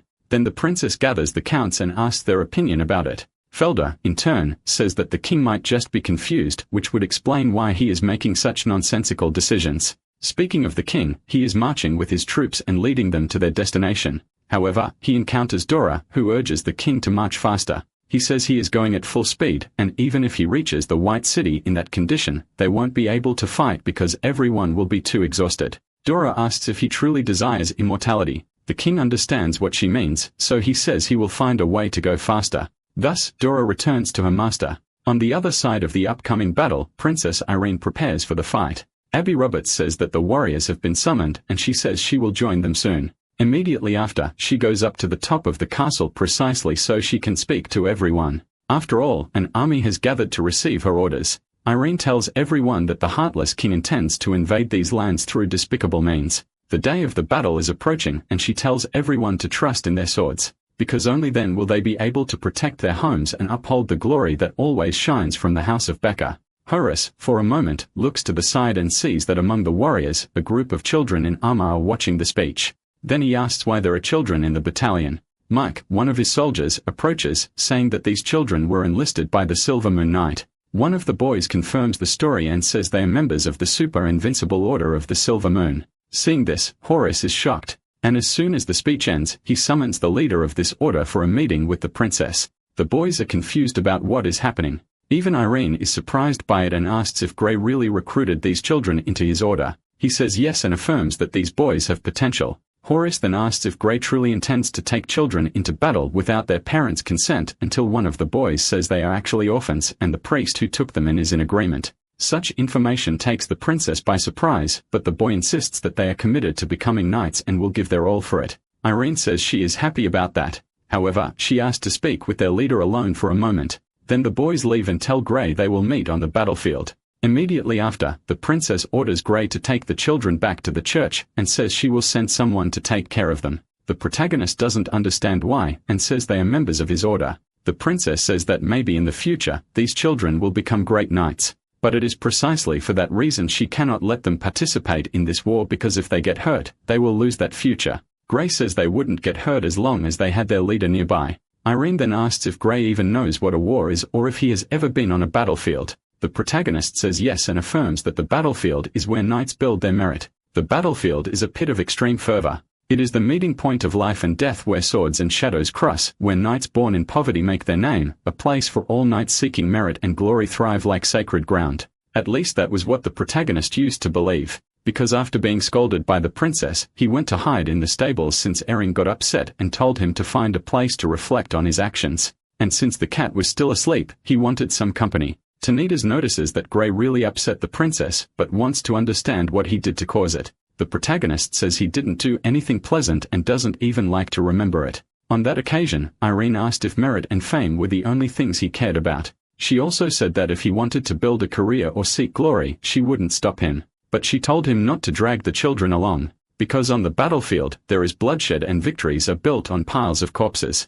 Thus, the reason for fighting is precisely to ensure a future for the children. Not taking that away from them, Gray still tried to argue, claiming that even though they were children, they had potential, and he insisted that he could protect them in the war. The princess asked how he would do that. She also said that he could handle 100 men, but in war, he would have to face more than 10,000 enemy soldiers. Soon in the blink of an eye, he would easily lose any of those boys who could be trampled or suffer something even worse. In that way, not only would Gray become vulnerable, but he would also have their blood on his hand. Even so, the protagonist said that death was not a terrible thing and that there was no need to fear it, because even if they died, he could bring them back. After hearing that, Irene demanded that he explain the meaning of his words properly. And that's how the princess dismissed him and ordered Gray to reflect on his actions. Now, Tanitos understands why she got so angry. Then the horse asks Gray if he knows the meaning of being alive. He answers that he does not. Seeing that the protagonist has no idea, Tanitos explains a bit about the concept of life, especially from a human perspective.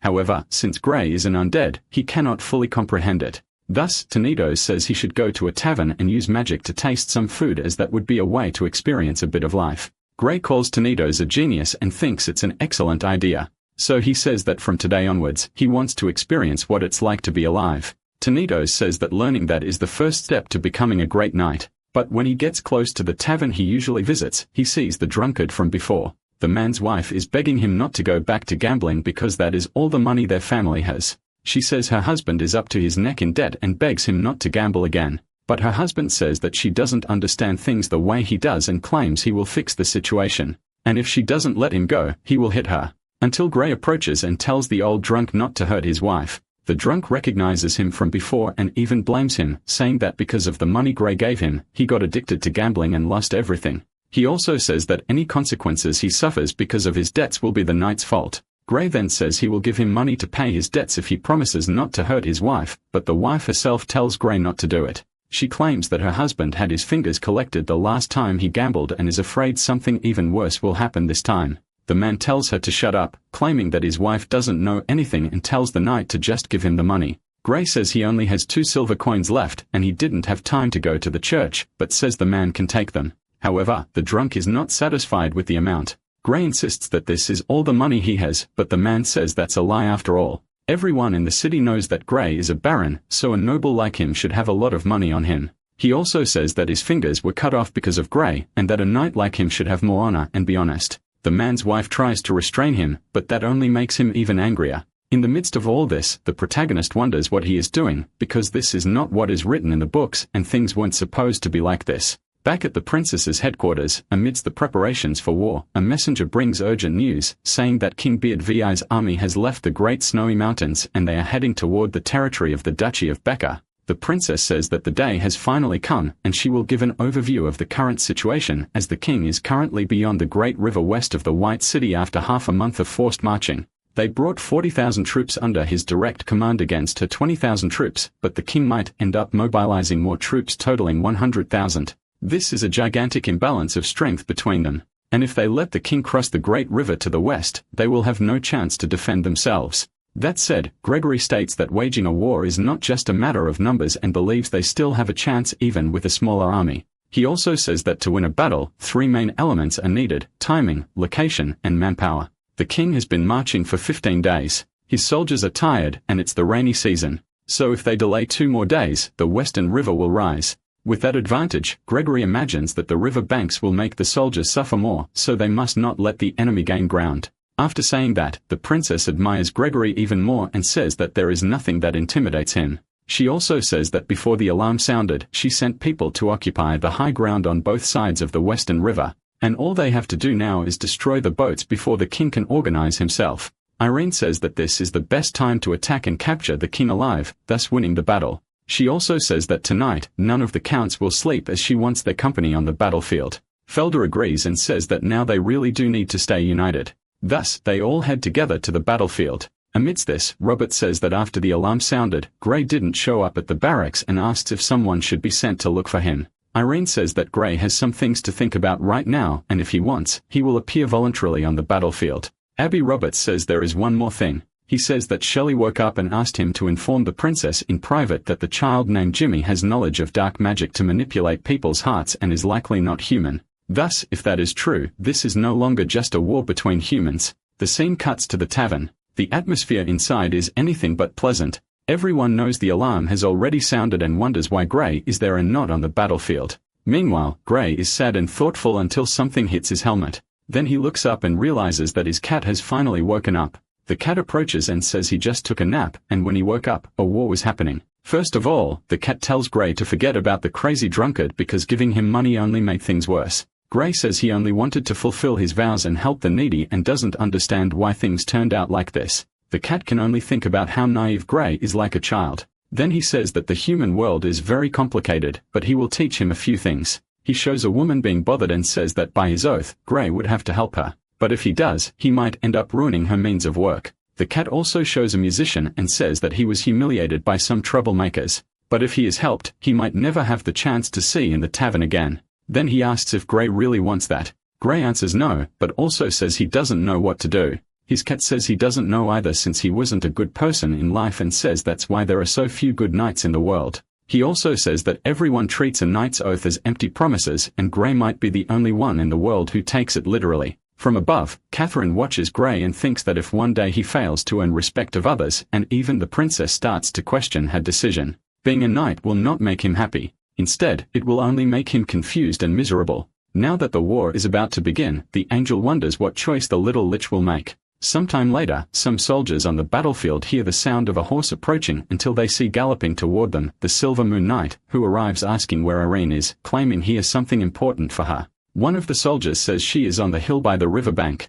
Without thinking twice, the knight heads toward her, leaving the soldiers extremely confused by his sudden appearance. And it's also the first time they see the Silver Moon Knight riding a horse that isn't Tornado's. Shortly after, a soldier announces the knight's arrival. Irene is still upset and thinks he wouldn't miss the chance to boost his reputation. Even so, she agrees to see him and asks the knight what he has to report. The knight remains silent. Then Irene says that if he has nothing to say, he can warm up his muscles after crossing the river. But the knight shows his true intention. He is not there to talk. He is there to attempt to take Irene's life. The princess is greatly surprised by this. The knight takes her as a hostage and says that to save her, her soldiers must burn all the boats. So they will have no way to cross the river and will have to fight defensively. Angry and wounded, Irene realizes she made a mistake. Sarcastically, the knight says that the princess doesn't seem happy at all about this, and he says it was a terrible idea to keep someone in the army whose face was unknown, especially someone who could easily get close. Abby Roberts appears and says that the boats have already been burned, and now he demands that the enemy release the princess.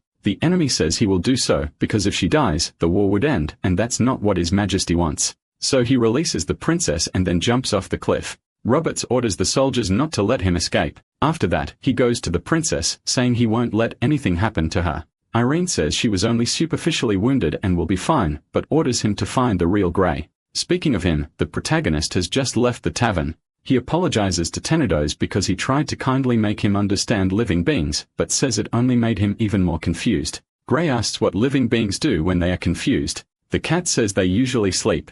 The protagonist says that Lich don't sleep, and he doesn't even know how to do it. So the cat says he needs to figure it out. Suddenly, several soldiers appear and find Grey wandering the streets, but they're mistaken for the enemy. And now they want retaliation, believing he was the one who attacked the princess. Grey claims that this is a misunderstanding, that he would never attack Irene, but the soldiers tell him to save his explanations for later as they are taking him to prison. It didn't take long for Grey to be taken away. He was locked up in a cell until the cat appears and says he found out why Grey was arrested. He says that someone impersonated him and attacked the princess, besides forcing his men to burn the ships, causing panic among everyone. The protagonist gets angry at the imposter and says he needs to get out of there as soon as possible to fix the situation. But right after, Irene arrives and says that he doesn't need to leave to explain himself. She then tells Grey to explain everything right now. Grey is happy to see that she is fine and claims that he is the real Grey, not an imposter. The princess asks if he has any way to prove it. Grey immediately suggests a dance.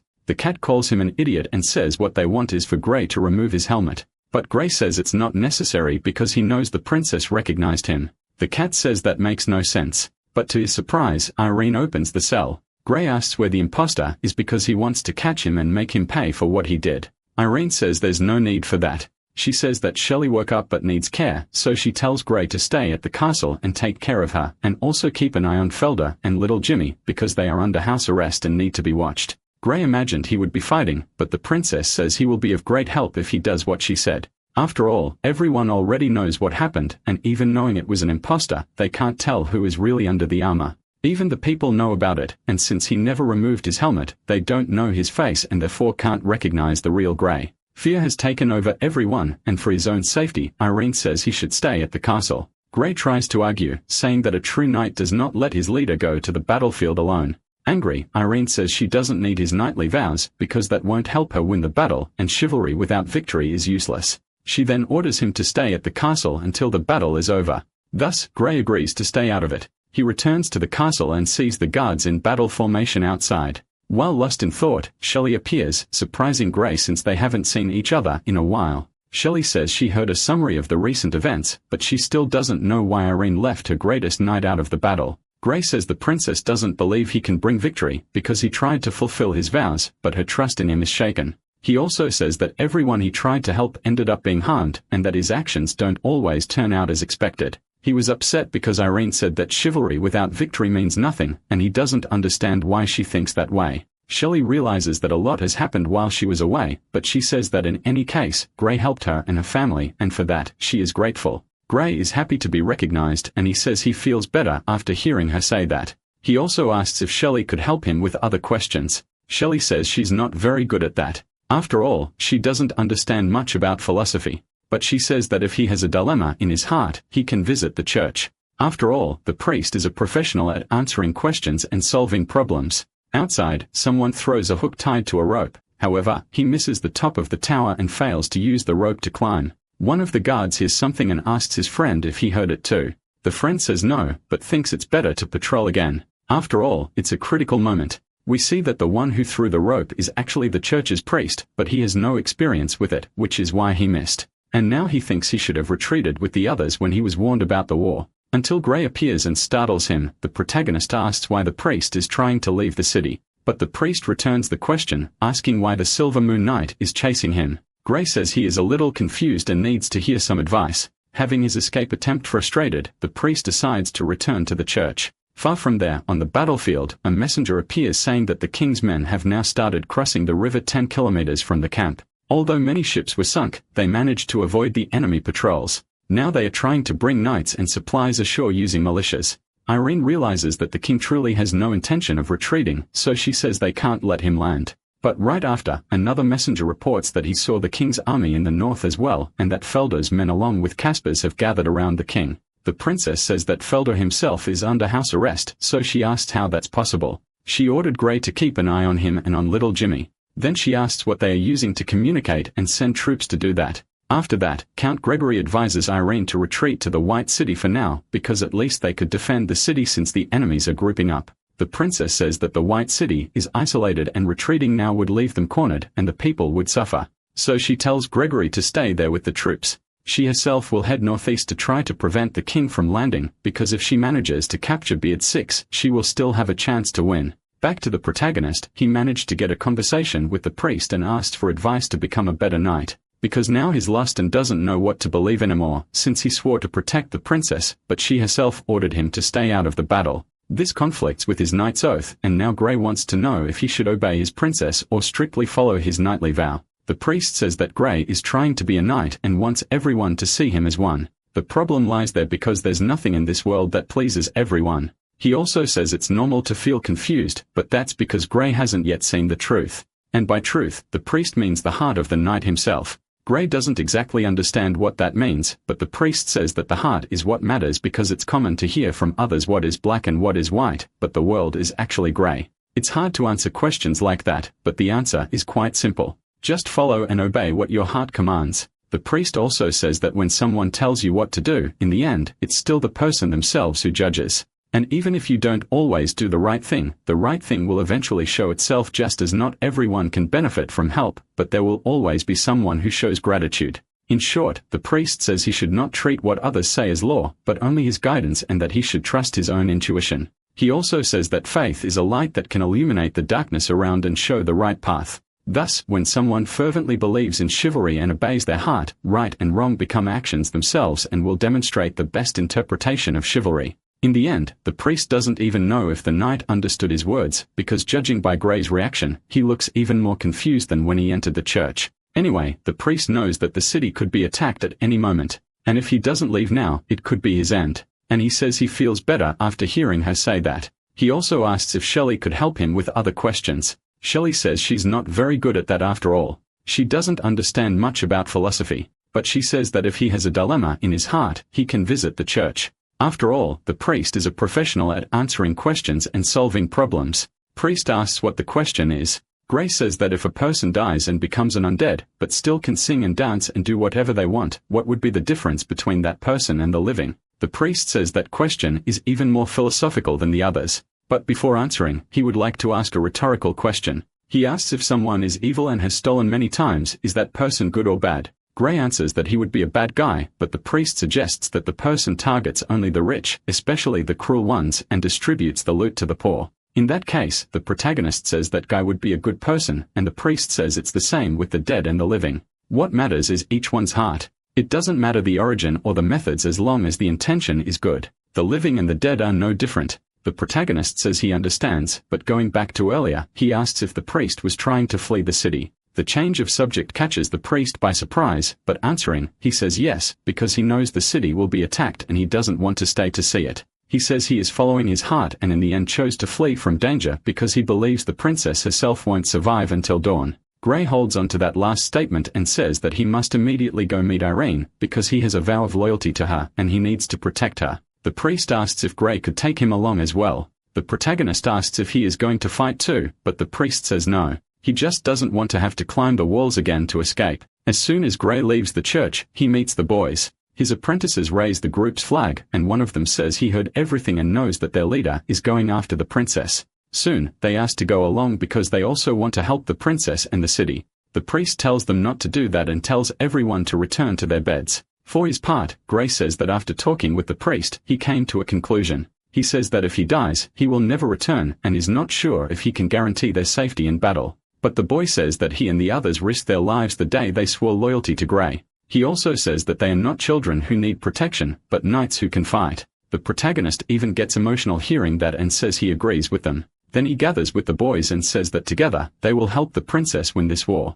The priest asks if Gray is really going to do that. Gray says yes and takes full responsibility. However, some soldiers pass nearby and one of them spots the Silver Moon Knight. With that, he says he found the traitor and orders the others to arrest him. Gray doesn't understand why and says there must have been another misunderstanding, but the soldier says to say his explanations for his brothers who have already died and attacks him. the protagonist defends himself and says that they always attack first and ask questions later. He immediately demands that the soldier tell him what happened to make them want to kill him again. Annoyed, the soldier asks how Gray can say that, because he says it was Gray himself who killed the dungeon guards with his own hand and freed Felder and his son from prison. Thus, the protagonist realizes that the imposter is acting in his name again, and he becomes furious about it, determined to stop the one who was tarnishing his name. He thinks that if he doesn't settle this matter before going to the princess, it will cause trouble later. So he says that pretending to be Hannah must be a lot of fun, but now it's time to get really angry. Meanwhile, during the prison break, the imposter receives the news that someone is after them. Then he asks how many there are, and the soldier says it's just one, but it's the real Silver Moon Knight. Jimmy, who is in the carriage, becomes desperate upon hearing this news and says they must get rid of the knight as quickly as possible. Otherwise, he will never stop. The leader of the group says they are at the meeting point and tells everyone to prepare to capture the Silver Moon Knight. Gray wonders why they are slowing down until he finally meets the imposter and says that he has finally found the one pretending to be him, the same one who tried to assassinate the princess and killed the warriors of White City. Then he asks for the name of this individual. The imposter realizes that the protagonist's oppressive aura is very strong and wonders if this is the true strength of the Silver Moon Knight. He then says he heard that the Silver Moon Knight defeated 50 heavily armed knights with his own strength. He removes his helmet and throws it to the ground and says that such martial feats can indeed be considered unparalleled in the world. But he asks what the knight could do if he had to face 4 times as many light heavily armed warriors. The imposter says he has no name, but claims to be the captain of the first unit of the King's Shadow Guards, also known as Shadow. With that, the cat says that the King's Shadow Guards are ready and asks what Gray is going to do. For his part, the protagonist says he's going to charge head-on. The cat says he has evolved from a brainless idiot into a determined idiot. Gray says he just wants to crush them all and tells Tenedos to launch a surprise attack. On the other side, Shadow orders the spearmen to get into position and the wall of enemy soldiers aligns. Tenedos says that this formation is unpleasant and he used to avoid it in the past, but now he doesn't care about that. As they approach, one of the soldiers uses a lasso, trying to capture the Silver Moon Knight, but it doesn't work because the protagonist's strength ends up dragging the soldier far away. Shadow sees the protagonist advancing and says he looks like a hurricane. Tenedos for his part says he has spotted the imposter. The enemy captain says that relying only on his horse is a big mistake. However, when he tries to attack the protagonist, he is the one who gets hit. And right after, Captain Shadow falls to the ground. He says it was a terrifying punch. Even though he is equipped with high-quality armor, his internal organs feel shattered. With that, he witnesses with his own eyes the true power of the Silver Moon Knight. After his defeat, Shadow says he has failed and now wishes for death. Gray says he doesn't kill people and only wants the enemy to apologize to Irene and the warriors of White City. Shadow says that this is a war, and apologizing makes no sense. Right after, Jimmy gets out of the carriage irritated and says he's tired of this, calling everyone a bunch of losers. He says he has reached the limit of his patience and everyone is going to die. Felder is the first. He says that his master promised him immortality, but Jimmy shows no mercy to him or the others. Even the imposter has his life essence drained. The protagonist Cat gets super scared and wonders where this power is coming from. Gray says that this is dark magic, which steals life directly. Jimmy says that the knight doesn't seem surprised after all. He is immune to his magic eye. He also says that from the beginning, everyone thought the king wanted to annex the Duchy of Becker.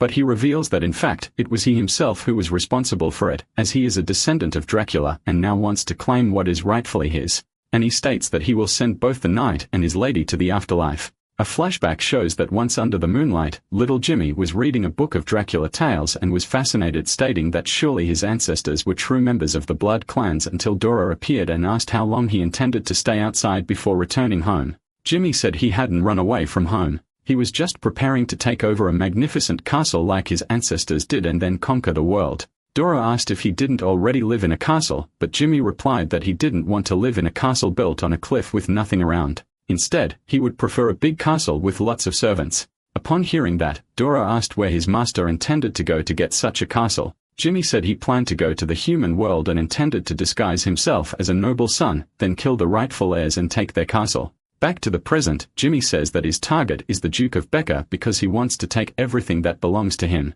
He threatens Gray and says that he and his princess will both be sent to the afterlife and asks if he will still cling to that stupid knight's code. After attacking, the protagonist Cat tells him to hide. And soon after, Jimmy's attack causes a huge explosion. He says that's what Gray deserves, claiming that's what happens to anyone who messes with him.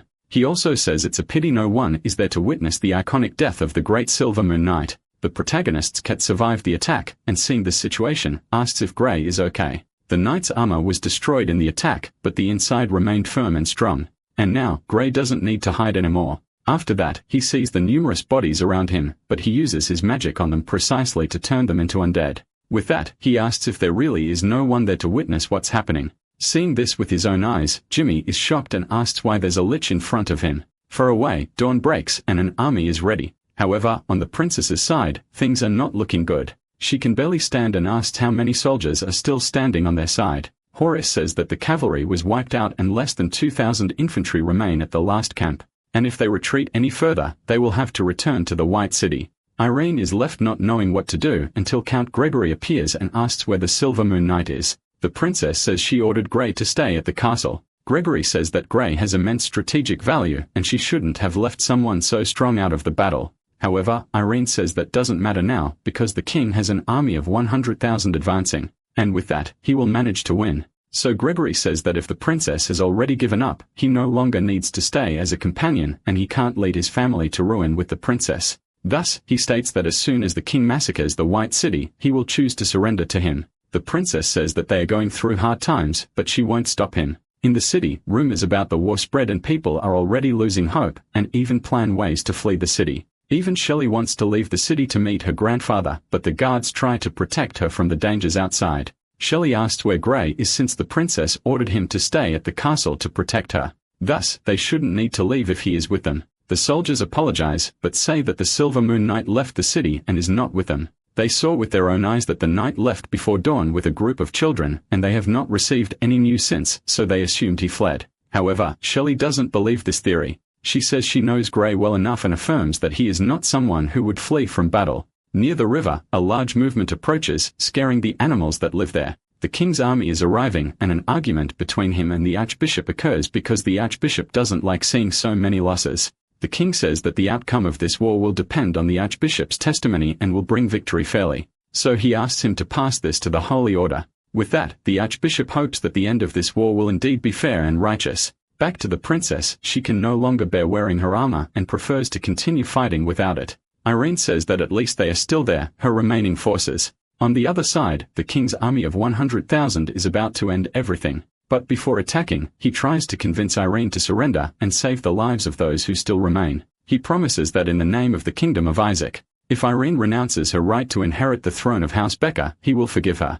Irene thinks that the darkness of breaking oaths, the corruption of faith, and the greed of the heart have become an eternal shadow over the entire world and says that the king's word means nothing to her. However, the king states that his words are trustworthy. The princess finds it very funny to hear that because she remembers the vow the king made years ago with the Becker family, promising that the crown would guarantee the rights of the first heir of House Becker. But now he is doing exactly the opposite. The king counters saying that she is not the first heir of her family, but her brother is. Irene asks if she really has a brother. Considering the king's reputation and his poor decisions, she thinks even that could be a lie. However, the king said she has no choice and he will not break his vow in front of tens of thousands of people. Then Irene orders everyone to lower their weapons and follow what the king says. The soldiers don't want to do it and don't understand why the princess is about to surrender. Even Horace questions her, claiming that even if they lose, they will fight for her until the end. Irene says that would be negligence and she doesn't want more people to die for her. However, she hasn't given up. She just doesn't want the others to continue. Horace gets irritated with this decision, but the princess calms him down and says that this is her final decision. She speaks directly to Horace and to Abby Roberts, her loyal squires, along with her uncle Gregory and his family, claiming that this is her last order as princess, ordering everyone to drop their weapons and get as far away as possible. Even though they don't want to do it, they end up obeying the princess. After all, she is still their leader. Irene says that they are all released from their obligations to her and her family. She thinks it's actually good that Grey isn't there, because with all this skill, it will be easy for the survivors to find a new lord. Irene stands up and says she will continue fighting until her last breath. Then alone, she heads out to face the king and his entire army. The king calls her a foolish girl, but says that if she wants to end it this way, he will fulfill her wish. With that, he orders his soldiers to get ready. However, he starts to hear a voice approaching, shouting loudly, humility, integrity, compassion, sacrifice, valor, and justice. Even Irene recognizes this voice and realizes that Grey decided to show up, thinking that there are still those who defy the law to uphold their vows. Grey, his army of undead, says that for glory and for his conviction, he swore loyalty to the princess and the Becker family. Therefore, all who rise against her will also be his enemies. Thus, he will fight for her honor until death. From there, he charges forward, ready to face the enemy army. From above, Catherine watches everything and feels pleased and says that when all humans forsook their vows, a small light still remained lit. She also says that this night has finally reached his climax and wonders what will be the end of this small hope. Before that, near the city walls, the children hear a lot of noise coming from the other side and wonder why Gray is taking so long to return. But they know that their leader is strong and nothing bad can happen to him. Meanwhile, the priest thinks that after being taken outside the city, Gray went alone to pursue the imposter so the children wouldn't follow him into battle until suddenly some soldiers appear and the priest asks why there are knights in the forest. He sees that by their clothes, they are neither knights of the city nor of the king's army. Seeing that they were surrounded by unknown soldiers, the priest prepares to protect the children. However, one of the boys notices that there is no danger and says that these soldiers are there to protect them. Because the crest on their clothes looks like the crest of the silver moon, so they must be with the boss. The priest wonders where Gray found so many people until the protagonist himself appears and says that he's back. He also brought armor and war horses and asks if the boys are ready. The priest asks if he's really going to take them to war. Gray says yes, because as he promised, he will take them to the battlefield and fulfill his vow, because a knight never breaks a vow. Back at the battle, the king finds this resistance ridiculous and asks what a few knights can do against him. He then orders his golden armored knights to attack. From the top of the white city walls, the soldiers spotted the Silver Moon Knight and say they are saved because he is fighting the king. Gray says that no one will leave this place until the king apologizes to Princess Irene. For his part, the king orders his men to kill everyone attacking him. Catherine watches everything and asks her teacher if the little lich can win. Professor Abbott says that even though he is stronger than a human, it is impossible to defeat 100,000 men because his magic will run out long before he gets close to winning. The angel says that Gray knows his opponent is strong, that he is trying his best to fight him. She also says that he is either very young or very ignorant, but either way, his courage is admirable. The protagonist Cat says that Gray should have brought the army of undead, not those children, and calls him crazy. Gray says that he had a revelation from the Holy Spirit and affirms that something holy doesn't need an army of undead to participate in this war. However, the cat doesn't believe it and says that he just didn't bring the undead because they were unstable and asks if Gray really thinks he can win against 100,000 soldiers. The protagonist says he doesn't know, but even so, he won't give up. One of the boys says that his horse is trotting more than it did during training, and he doesn't know if he can endure. Gray simply tells him to believe it himself, because they are all Silver Moon Knights now, and the Holy Spirit will bless them. In a brief moment, even the angel is surprised, because from the heavens, a power descends blessing Gray and his troop. The blessing covers them completely and makes them stronger and more confident. One of the boys says he feels so strong that his whole body responds to the power. On the other hand, the Archbishop wonders how this is possible and affirms that such power can only be used by a true paladin. Catherine observes Gray and says that even knowing he's not invincible, he still keeps fighting. The strength of Gray's troop is such that it not only intimidates the enemies, but also strikes them directly. The enemy troops become vulnerable to attacks and are getting trampled. The protagonist Cat gets super scared and says that Gray is going to end up killing everyone with that fire. But Gray says that it's not fire, it's the ascension of the Holy Spirit. Even if Gray doesn't care about his own integrity, the cat reminds him that Tenedos is also undead, and this power could kill them both. But Tenedos himself says he will fight with the sacred light. The cat wonders why among all these people, he is the only one with a bit of sanity. On the other side, the king cannot believe what he sees and asks why there's a paladin under Irene's command until he is startled by people shouting from the wall. The old drunk is cheering for Gray to win, saying that he can't die before paying the coins he owes. Shelley is also cheering for him, telling Gray to use his magic to blow up the enemies. Several people climb the walls to cheer for the Silver Moon Knight, and the guards can't stop them. Even the priest sees this and is surprised that Gray used the true sacred magic of the Holy Spirit. Even the princess's remaining soldiers are cheering, claiming that this is a miracle. However, Catherine's teacher says that this is not a miracle, but stupidity, because that lich will turn to ashes by being in contact with sacred magic. But the angel says that's what they teach humans, because only the righteous side is supposed to be able to use sacred magic. She also says that when evil takes over the land, there will be heroes covered in holy light who will come to save the world with the will of the Holy Spirit. Abbott asks what Catherine means by that, but ignoring him, the angel approaches Gray, saying she's going to help him in the battle. After that, Catherine uses her powers to further strengthen the knight and his mount. Not only that, but she does the same with the rest of the troop. Gray asks if the Holy Spirit is recognizing him. Catherine says no, but says that an angel has approved him. Thus, a very strong light is admitted over them, visible from afar. Even the Archbishop sees that Grey was blessed by a guardian angel. Now the knight is advancing with a miracle used by the will of the Holy Spirit. That is enough for him to say that this war is being fought unjustly and he thinks he's not on the right side. Meanwhile, the king gets scared. Then he tells the other soldiers not to stand still because even if the knight is a paladin, they are still at war. The Archbishop tries to convince the king not to do this because now he believes that the king is being influenced by forces of darkness and should not continue the war. Angry, the king tells him to shut up and says that no one can speak like that to the king, attacking the Archbishop right after. Catherine draws Grey's attention to it, and he immediately understands what he must do. So he charges forward and stops the Archbishop from being struck. The king doesn't like being interrupted, but Grey only cares about saving the Archbishop and getting him away from danger. Soon, the Archbishop tells everyone that the king has been corrupted by evil, and in the name of the Holy Spirit, he summons all the members of the army to end this unjust war. With that, the king finds himself facing the soldiers' weapons and doesn't like it at all, saying that the enemy is on the other side and they shouldn't be aiming at him. The Archbishop calls upon all the soldiers in the name of the Holy Spirit to arrest the king and to put an end once and for all to this unjust war. The soldiers are divided because on one side, there is the Archbishop, the leader of the church, and on the other side, there is the highest political leader of the country. King Harper-Beard of the Kingdom of Isaac, in his youth, was known for his bravery. He led a great army and defeated the invaders from the Kingdom of Alan under absolute disadvantage. It was the battle that made him famous. After that battle, he became the hero of the Kingdom of Isaac, and countless young people joined his army and became part of the Golden Armor Knights precisely to follow his martial example. But there is an end to every hero's legacy. The Archbishop reinforces his order stating that everyone must lay down their arms and stop the war. However, the soldiers claim that they have an oath of loyalty to the king. Nevertheless, the Archbishop asserts that the oath did not include the practice of injustice. And if they look ahead, they will see the holy light, paladins, and angels. That should be more than enough for them to understand whom they are fighting against. Because by continuing the war, they would be blaspheming the Holy Spirit itself. On the other side, the priest says that if the enemies continue fighting, he will fight too. He says that those knights on the battlefield dressed in holy light are fighting bravely, but under their armor, they are just children of 12 or 13 years old.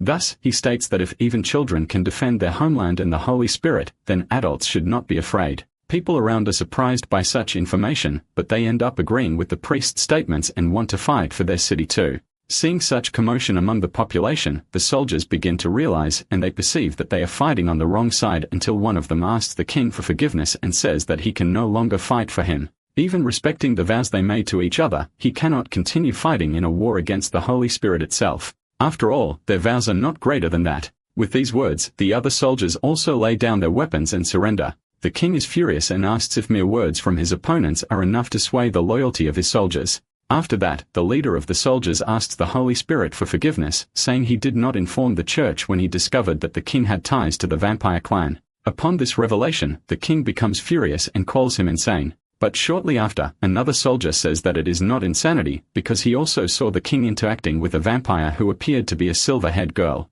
He also says that if he is lying, he will die and go to hell along with his family and will never again be blessed by the Holy Spirit. If what was said before was not enough to convince the other soldiers, such a revelation came like a punch to the gut. For his part, the king falls into despair because his own army turned against him and no one obeys him anymore, only staring at him with judging eyes. Harper-Beard says that he is always right and his words are law. Therefore, nothing on earth should rise against him. However, his act of desperation does not prevent him from being subdued by his own soldiers. On the other side, Grey asks if he won. His cat says that by a miracle, yes. And now he is the greatest knight in the entire Kingdom of Isaac and maybe in the whole world. Then Grey takes a good look around and realizes that while he is under the protection of an angel, the others on the battlefield admire his greatness as a knight. And even surrounded by enemy soldiers, Grey is seen as victorious. Even his princess admires him. Grey approaches Irene and apologizes to her, claiming that he didn't protect her as he should have, and also arrived late to the battlefield. Irene is even momentarily speechless when speaking to him, which scares Grey after all. He was expecting to be reprimanded. However, Irene says that he arrived at the perfect time and secured victory for everyone. With that, the entire princess's army celebrates the victory, not only them, but the population too. On the wall, Shelley watches everything and says that this was a magnificent knight's tale about a resilient princess and the great knight who finally reached a perfect ending. During the Battle of White City, which took place in the territory of the Kingdom of Isaac, the knight named Grey appeared for the first time in human history and defeated the army of 100,000 heavily armed men of the king, a miracle in military history of mankind. After the battle, King Beardvi was dethroned and awaits a verdict from the Pope. Some nobles from the Duchy of Becker who were in collusion with him were also duly detained. With full support from the Holy Council, the sole noble heir of House Becker, Irene Verbera Becker, officially inherited her father's title and became Grand Duchess of the Duchy of Becker. As for Grey, he received a new title, becoming the second count in the new Duchy of Becker alongside Count Gregory. In just a few months, he was promoted from commoner to count by his own merit, and his deed spread across the entire continent. He was treated as a model for other knights, becoming an ideal that all young aspiring knights wanted to follow. In the same year, Archbishop Antony I, who was 80 years old, went to the Holy Council to report the causes and consequences of the Battle of White City. Shortly afterward, the council officially recognized Grey as the fifth paladin of the entire continent. The others had been trained by the Pope himself, making Grey an exception. However, Grey was not summoned, which caused some strangeness. While a great struggle for the throne was taking place in the Lion's capital, which had lost its king, Beardvi had 12 children, and the fight for the throne set the heirs against each other. Regardless of all that, none of these events seem to have greatly affected the current White City, because with the current reputation of the city, no one dares to attack them. All thanks to the Silver Moon Knight and Miss Irene, now Grand Duchess. However, no one has seen her since the succession ceremony, and people wonder what she is doing. For his part, this Count Horace spent 5 days and 5 nights tallying war damages and compensating the families of the dead. Meanwhile, Abby Roberts spent 7 days dealing with the stagnation of commerce and the diplomatic situation during the war. Irene spent 9 consecutive days managing the territory's governance after the war, having to handle all kinds of tasks.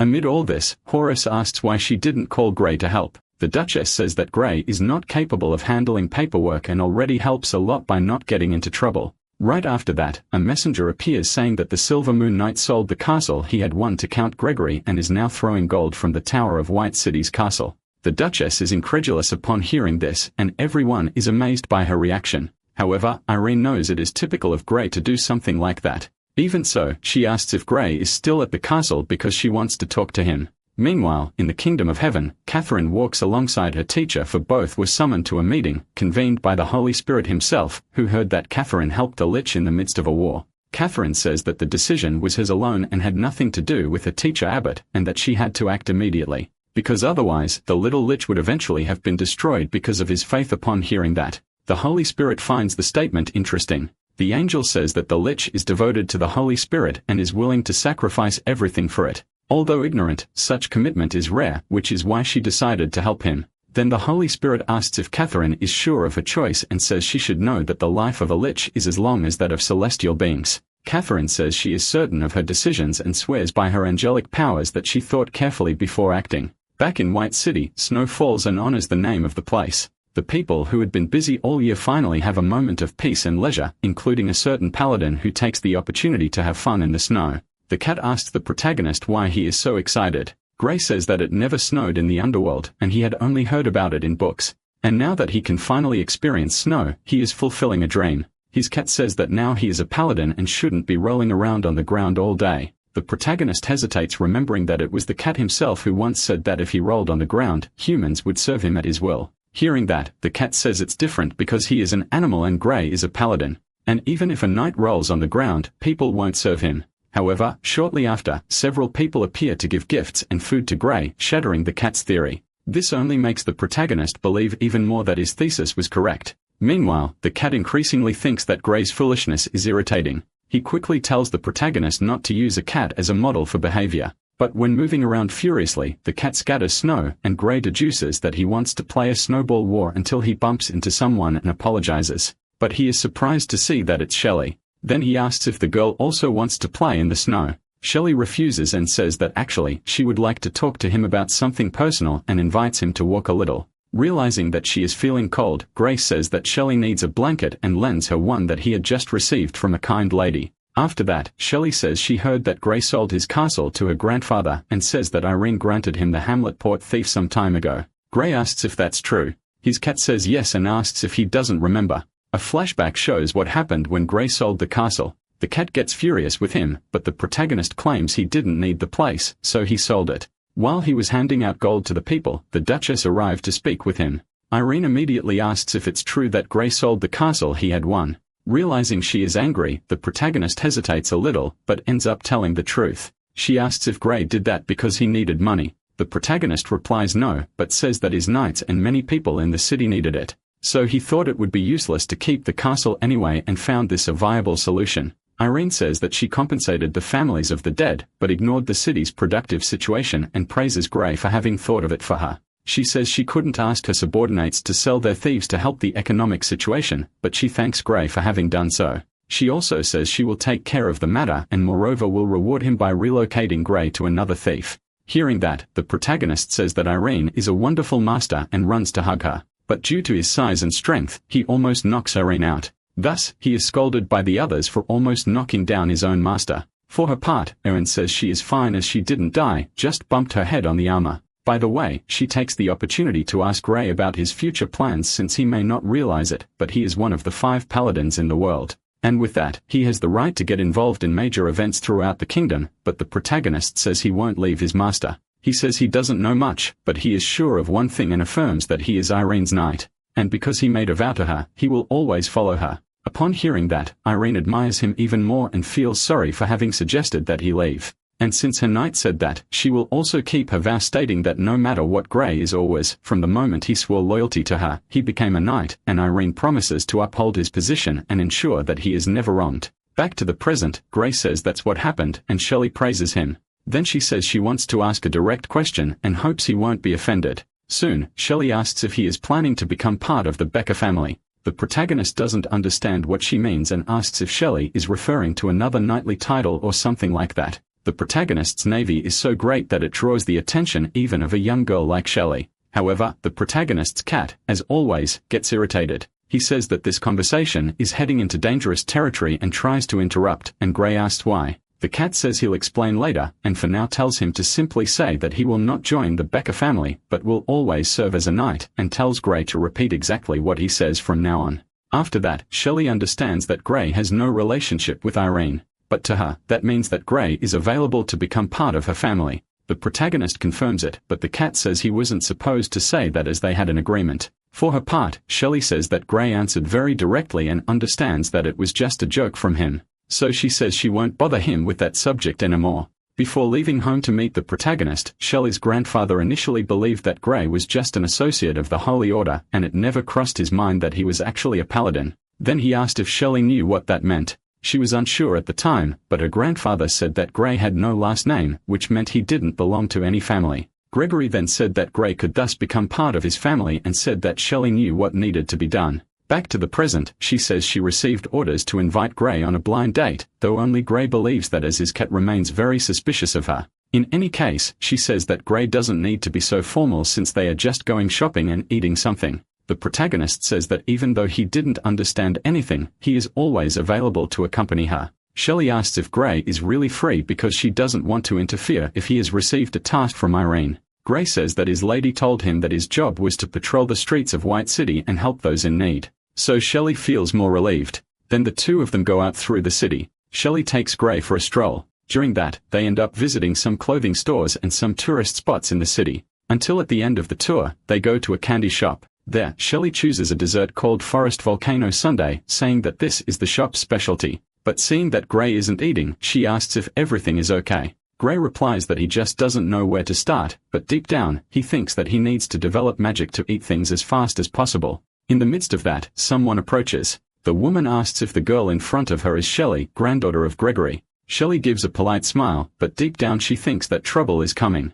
She knows that this woman is the eldest daughter of Duke Fernandez named Eliza Clara Fernandez. Shelley says it's a coincidence to meet her there and asks when Eliza arrived in the city. She replies it was when Irene succeeded to the throne. Eliza says that Shelley shouldn't behave like a child as walking alone in the streets doing nothing is not fitting behavior for someone like her. But Shelley says that she is not alone since she has a knight accompanying her. With that, Eliza says that Shelley is now 16 years old and should behave accordingly, taking care with her words and actions so as not to shame her family. After that, she says she'll leave them to enjoy their meal and goes away. Shelley feels relieved that the troublemaker left and says that conversation was killing her inside. The protagonist asks who that person was and why she made Shelley so nervous. Shelley simply says that Eliza is kind of like a cousin to her. Because of the marriage relationship, the Gregory and Fernandez families have a close bond. Thus, it's correct to say that the girls grew up together. They even played together as children and had a good relationship. Once, Alisa took Shelley to a secret base, but Shelley didn't want to enter because she thought it was dangerous.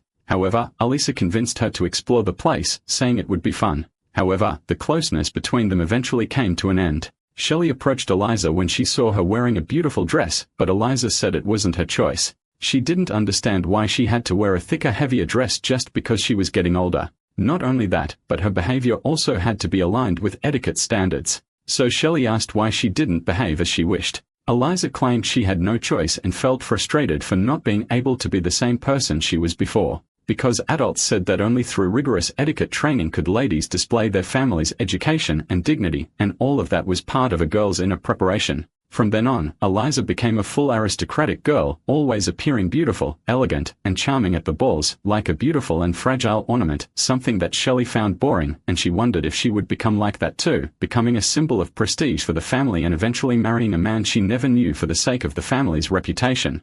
That kind of archetype really was never interesting to Shelley, but while she was thinking about it, a certain knight appeared in her life. After the outing, Gray took her home and asked if she would like company up to the door, but she said no, besides knowing that Gray needed to return to the castle. Then he says goodbye and leaves. Shelley can only think about how amazing Gray is because there is always something unusual about him. She would like to know more, but she thinks she cannot bother him with her personal problems. Back at Irene's castle, a messenger appears with an urgent report from the lion's capital. Irene asks what the problem is. The messenger says that the turmoil in the royal capital has ended, and Prince Benedict I has finally taken the throne. He issued a royal decree inviting Duchess Bicker, Count Gregory, and Paladin Grey to attend his coronation ceremony. Shortly after, Grey receives the invitation and asks what the lion's capital is. The cat responds that it's the capital of the kingdom of Isaac and says that something big is about to happen. Meanwhile, Gregory asks why he was also invited. Shelley says that he is an important ally of Irene, so that must be the reason. And she bets that the new king definitely has a plan for his relationship with Irene. Speaking of Irene, she says that even though it's a banquet, she must go to the meeting, but tells her men not to lower their guard and to prepare for the journey. Shortly after, at dusk, in the middle of the forest, a cave serves as a refuge until someone approaches and by stepping on a branch, announces their arrival. Dora, Jimmy's loyal squire, says to her master that someone is coming. However, the protagonist without his knight's armor approaches and tells them not to be nervous. Jimmy asks what he is doing there. Dora protects her master and says she won't let anyone touch him. But the protagonist says he is not there to cause harm and only came to deliver something to the two of them. Jimmy sees that it is a set of armor and asks what Gray intends with that. The protagonist asks if he remembers when he killed an entire human army in the forest. Jimmy says yes. Then Gray says that his guardian angel told him that Jimmy's actions are a violation of the agreement between the Holy Spirit and the vampire clan, which gives the angel the right to obliterate the little vampire. But Gray says he granted forgiveness using his privilege as a paladin on the condition that Jimmy becomes his follower and all his sins will be redeemed. So Jimmy asks if Gray is trying to show them mercy. Gray responds that it's not that and says that if a lich can become a paladin, then vampires should be eligible too. And anyway, they are now part of his Silver Moon Order, so they should pack their things and travel with him to the capital. Jimmy says that this is disgraceful and it would be better if Gray killed them both right there. Shortly after, the great new Duchess of Becker sets out on a journey to the lion's capital, accompanied by her loyal paladin. In the middle of this journey, they are caught by a fog. One of Irene's men says it's dangerous to travel in this mist and suggests that they rest in a village ahead. Thus, Irene agrees, but Gray has another thought. The cat asks what the problem is because he has noticed Gray distracted for some time. Gray says he has a strange feeling about this mist. His cat says it's only because he has never seen anything like it in the underworld, and there's nothing unusual about it. However, while riding near a cliff, Gray almost falls off the edge because he couldn't see the danger due to the fog. He asks if tornadoes is okay. The horse says yes, and Gray asks why he didn't say anything. Anyway, Gray hears some voices calling for him, then he realizes it's Irene. The protagonist starts shouting, revealing his location. Soon, the person looking for him finds him, and upon approaching says for Gray not to go anywhere, because it's quite bad to have to search for him alone. Gray wonders since when Irene changed her armor, and that's not the only strange thing. Because right after, Irene draws her sword and attacks him. Gray doesn't understand what's happening. Then Irene says that he still hasn't understood the situation, and tells him that she no longer needs him, and tells him to disappear. The protagonist asks why she is behaving this way out of nowhere until the cat says that she's trying to kill him and tells Gray to fight back. He also says that the war for the duchy is over and Irene no longer needs him, besides that Gray is now one of the only 5 paladins in the world. Thus, wherever he goes, people will pay more attention to him than to the Duchess, so she probably doesn't want that. He deduces that Irene must hold resentment against Gray and waited for the right moment to get rid of him. However, the protagonist doesn't believe what the cat says and claims that Irene isn't like that. The cat insists that Gray must fight or else he will die. The protagonist refuses, claiming that he made a vow to Irene and cannot hurt her. Irene laughs and asks if he really takes those vows seriously. She draws her sword and calls him an imbecile, striking him immediately afterward. Seeing this, the cat says they are doomed now. With the strike, Gray's helmet comes off, and now his true face is exposed. Irene says it is a great irony that the paladin ordained by the Holy Spirit is actually an undead. Now she has even more reason to finish him off. Not only her, but the soldiers also attack, because now Gray has become a declared enemy of the Duchess and all his armor is destroyed.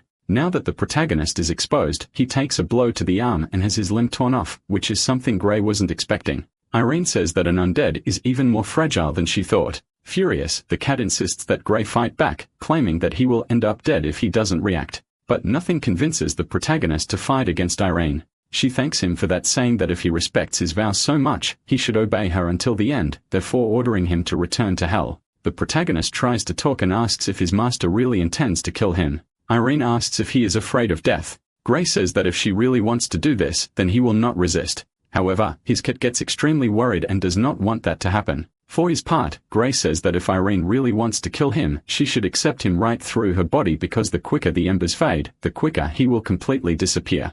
Irene gets irritated by this because she thinks Gray is bluffing. She says she has the courage to kill him if necessary, but Gray says he doesn't believe it. After all, under the Treaty of the Grey Vestments, she cannot do anything to him without permission. So he says that if she won't do anything, then he will. Gray places his hand on his chest and says that he doesn't care who or what it is, but he will not allow this creature before him to insult his lady again, and says never try to enter his consciousness again, after which he rips the life essence from his body. Then the creature disguised as Irene realizes that it has failed in its plan. Shortly afterward, the protagonist wakes up and realizes that he is next to the real Irene. She says she is frightened by Gray and asks what happened to him, because she saw him completely still and he wasn't reacting even when called. The protagonist brushes it off and says it was nothing, and also notices that the mist has already dissipated. But Irene asks what he's talking about. She says that Gray must have fallen asleep on his horse and had a dream because she saw no mist at all, and says that if he is tired, there's a village up ahead where they will camp.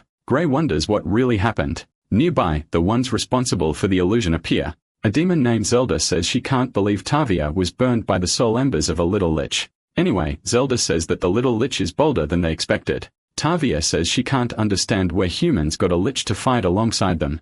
Zelda asks if they should expose the lich to the humans. Tavia says that's the worst way and says the Demon King is trying to give those old Jesus in heaven a hard time. She also says that if they could capture that paladin and reveal his identity at the perfect moment, it would be ideal. More than that, Zelda says that the guardian angel is returning, so Tavia says they need to leave.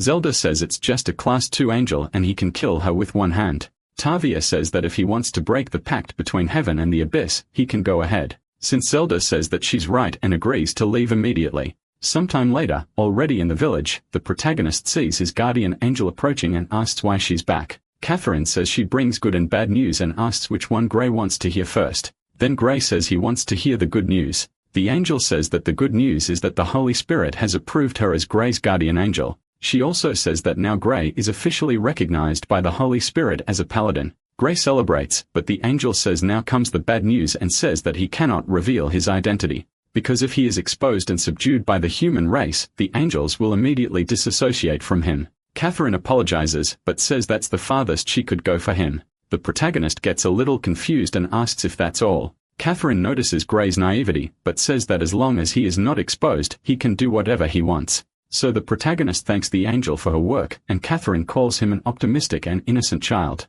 Before leaving, Catherine notices something strange and asks why there is a strong demonic odor on Gray. In the Lion's capital, in the Kingdom of Isaac, Irene's cavalry approaches and people admire her and the paladin as they like having one nearby. Some say that when they grow up, they want to be paladins too, and even believe that the people of Alan will be very jealous. The protagonist seeing this says that although he expected it to happen someday, he didn't imagine it would be so soon. Before that, his guardian angel warned him about the encounter with the demon. Gray asks if Catherine is referring to that mist he encountered earlier. He also said to Catherine not to worry because he drove the creature away, which by the way wasn't even that strong. With that, Catherine says he must know that there is a non-interference pact between angels, demons, and lichs, which demons call the Grey Robe Accord. Due to this agreement, the demons will not use force against Grey. Instead, they will try to distort his faith, because many paladins were corrupted by them before Grey. The protagonist says he will not be corrupted no matter what temptation comes. Catherine says she believes him and advises him to be careful, because his next opponent could be any human.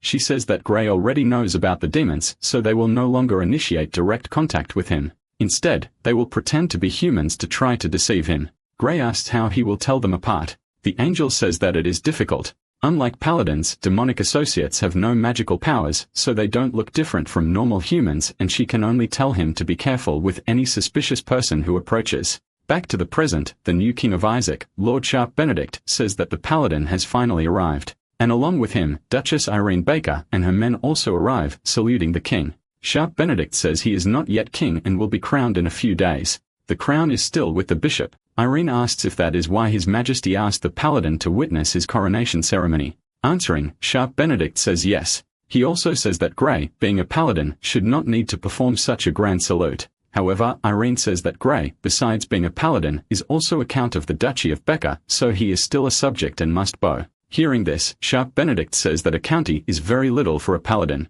Thus, Irene realizes she is being tested. Although she knew it was a ceremonial meeting, she didn't believe he would be so direct from the beginning. Even so, she decides to play along and says that the new king's statement makes sense. Thus, Sharp Benedict realizes that she is very good at reading the situation. After that, he tells everyone to rise and announces that a welcome banquet for the kingdom's heroes is waiting for them. After entering, Grey says that it's very beautiful inside. His cat says that this is the king's palace. Then he says that the king asked if he is a count and finds that question very strange. The cat says that the king has no problem with Grey being a count. He just thinks that Irene is not qualified to be his master. Grey disagrees and asks if the cat thinks Irene is a bad master, but the cat says he wouldn't know.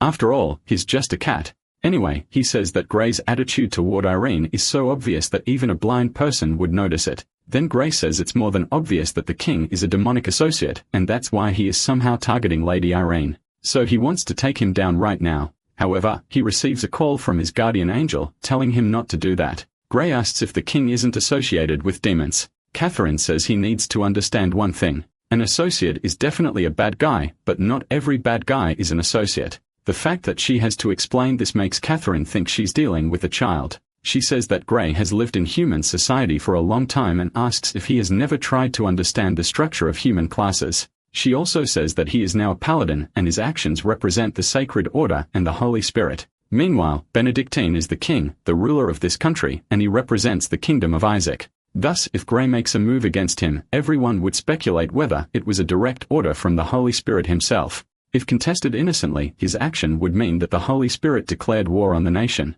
With that, the protagonist understands the gravity of the situation. Catherine says that even if the king really is an associate of demons, Grey could not take direct action against him. Grey asks why not. She says that just as he has his helmet, the demon's envoy has the mask of a king. So when he wears the mask, he is the king. And Grey can only apply holy justice when the mask is removed, revealing his true face to all. Then Grey says he understood and will rip the mask off his face, but Catherine says he understood nothing she said. Sometime later, while the ball is happening, Irene approaches the protagonist. Meanwhile, the people around comment that she is the first woman to become a Grand Duchess in the kingdom. Some comment that Grey's loyalty to her must be because they are lovers. Otherwise, there would be no reason for a paladin to voluntarily submit to a small duchy. For her part, Erin says that these comments are made on purpose until the new king welcomes the arrival of the Becker Duchy delegation. Then he invites the Duchess of Becker to dance and asks if she will grant him that honor. Irene says that Sharp is very kind and leaves the protagonist to go dance with the new king.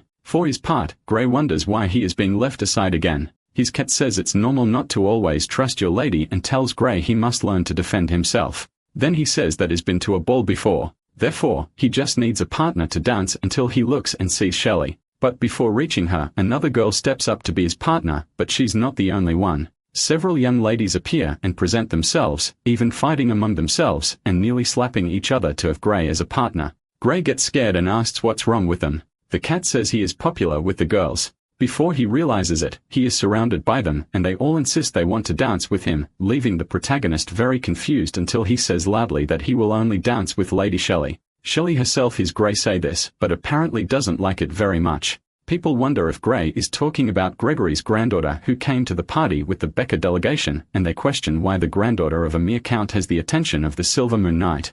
In the midst of all this, Gray invites her to dance in front of everyone. However, Shelley feels awkward as all the other girls' attention turns against her. Gray notices her discomfort and says he just wanted to dance, but that doesn't stop Shelley from being extremely embarrassed by the invitation. Then Shelley quickly goes to Gray and pulls him to dance. Soon, the protagonist ends up moving away from the other girls and dances only with Shelley. She, as always, has his full attention, but instead of being guided, she ends up guiding him. Gray praises her guiding ability, but Shelley's disappointment is clear on her face. The king watches the dance and notices that the roles of man and woman reversed and becomes confused. Irene tries to justify it, saying that Gray always likes to try new things. Speaking of which, Sharp asks if Gray wears armor all the time and if no one has ever seen his face. Irene says that at least she has never seen it. However, Sharp says that it doesn't matter because no matter how he appears, girls will be attracted to Gray. He asks if Irene agrees. She says she doesn't quite understand what His Majesty means. After that, Sharp Benedict says he wishes to speak with her privately. Alone, he says that he wishes to make a deal with Irene in exchange for Gray because he claims that the Silver Moon Knight is exactly the type of subordinate he needs. However, he knows that Gray's loyalty is towards Irene, so he would like her to break her vows with him and make Gray swear loyalty only to the new king. Irene says that Sharp should know that this isn't something she can decide unilaterally. Sharp tells her not to refuse so quickly because he still has something to say. He says that in exchange, he offers a prosperous territory and Irene could even keep her hold over all the lands she currently controls. This would not only double her existing territory, but would also surpass her father's achievements. Even so, Irene says she cannot decide that alone. Then Sharp Benedict tries to explain it another way and tells Irene not to be a stubborn girl because he claims that she won't want to keep that knight forever. After the king says that, Irene says she didn't quite understand what he meant. Sharp says that Irene shouldn't pretend to be confused when thinking about the difference between black and white because a knight on a horse with an angel dressed in holy light facing an army of 100,000 men alone just to rescue the only girl in his heart. Such a story sounds very romantic. So he asks if Irene's heart wasn't touched. Since everyone sees her with Gray and thinks of them as a couple, yet Irene says she cannot give up her knight and wants to keep him for herself. Sharp says that Irene is his lady, and as the only one from House Becca, she cannot marry Gray, and as a paladin recognized by the Holy Council, he cannot marry Irene either, otherwise, both their reputations would be compromised and it would be fatal for the newly stabilized Duchy of Becca. But Sharp says they can still remain just master and servant. He says that Irene has a chance. After the Battle of White City, royal prestige has hit its lowest point. The kingdom of Alan has started to move, but many royal troops no longer obey the new king's orders. Irene says that if the kingdom of Alan invades, she will support the new king, but he says that a verbal promise means nothing, because he says his own father was known for making empty promises and what he needs is a paladin with direct loyalty, especially one not born in the country. Sharp says that in an imaginary scenario where a paladin becomes a hero of the country in a battle against a foreign nation, the hero would return home and kneel to propose to the girl who was once out of reach. In that case, everyone would applaud and bless them. Thus, he would have fame and status, and the girl would have the knight she loves, and the new king would have a strong reign, concluding with a victory for everyone. Back at the ball, the dance ends and Shelley stops for a bit and rests. But when she looks around the hall, she realizes that everyone is still watching her and concludes that without the king's consent, these reserved noble ladies wouldn't dare act so boldly. Shelley thinks that these people could not have come to the ball because of her. Thus, she concludes that she is stealing the attention that should be focused on Irene. Then Gray says that Shelley seems tired and asks if she is okay. She says she is, but asks why among all the others, Gray chose her to dance. The protagonist says that she was the one who taught him how to dance and is afraid of dancing terribly with others. So Shelley tells him not to be afraid and tells Gray to come closer because she wants to tell him something. Back to the new king, he says that Gregory is an old fox who united 7 families without bloodshed, and Irene should know very well that the reason he helped her was because he saw the connection between her knight and the church. As long as Gregory is alive, Irene will have trouble controlling the true power of the duchy. Sharp says it's easy to lose control and offers to help manage it. Meanwhile, Shelley tells Gray not to accept any dance invitations except from Irene, because this is a test from the king who is trying to separate him from his master. The protagonist asks why he would do that. Shelley says that after the battle, the royal family's prestige weakened, while the clergy's prestige increased. To stabilize his regime, the king would certainly try to integrate the Pope. As a paladin who shone in the Battle of White City, Gray is now the best symbol of the Holy Order. The religious reform initiated by the Paladin and the Principality of Becca gave the Holy Council a taste of success, and now they will turn their attention to the entire kingdom of Isaac. The king says that to implement the reform throughout the kingdom, paladins are necessary. So that's what the Holy Council will do. Shelley says that if the Holy Council wants to increase religious influence in this country, they will probably ask Gray to distance himself from Aaron and swear loyalty to the king. Gray says that he doesn't like the king because he might be an ally of the demons. However, his cat tells him not to say those things and not to involve ordinary people in dangerous matters. With that, Shelley says it's not about liking or disliking because the Pope appointed Gray as a paladin, meaning he must follow the Holy Spirit's guideline. Then she asks what Gray is going to do. The king tells Irene to think carefully about it and says he knows she is a smart girl. Back to the protagonist, he asks his guardian angel if it is the will of the Holy Spirit that he leaves Irene. Catherine says that the Holy Spirit rarely gives specific orders. He prefers believers to think for themselves. Gray then understands that this is not what the Holy Spirit wants, but the angel says there is no doubt that the Pope is also doing this for the Holy Spirit. The protagonist says that the Holy Spirit also doesn't want him to break his vows and decides there are more important things now, because demons are among them. Catherine thinks that is true, because if there is anything more important than vows and loyalty, it is dealing with the demons among them. Sometime after the ball, in broad daylight, a demon arrives to speak with Zelda and Tavia and says it is rare for the two of them to ask for her help. Zelda asks if she is surprised and Tavia asks what makes her more suitable than them for this mission. The demon watches the angel from afar and asks if even a second-class angel can stop them. Tavia tells her to be careful not to engage with the angel, but the demon says that a mere second-class angel cannot stop her from doing what must be done. Meanwhile, Catherine feels something strange and asks what that aura was just now. Inside the royal castle, Gregory goes to Irene's room and tells her to open the door because he has something urgent to say. So she appears and invites him in. Gregory asks why she is still wearing yesterday's dress, then he realizes that the Duchess has not even slept. Irene tells him not to worry because she is fine, but now she wants to know what he has to say. Gregory says there was unusual troop movement in the kingdom of Alan 4 days ago. The king ordered Duke Downers to send troops to the border, but Downers refused. To be honest, Gregory says this news is actually from 15 days ago, but it was blocked and only came to light 4 days ago.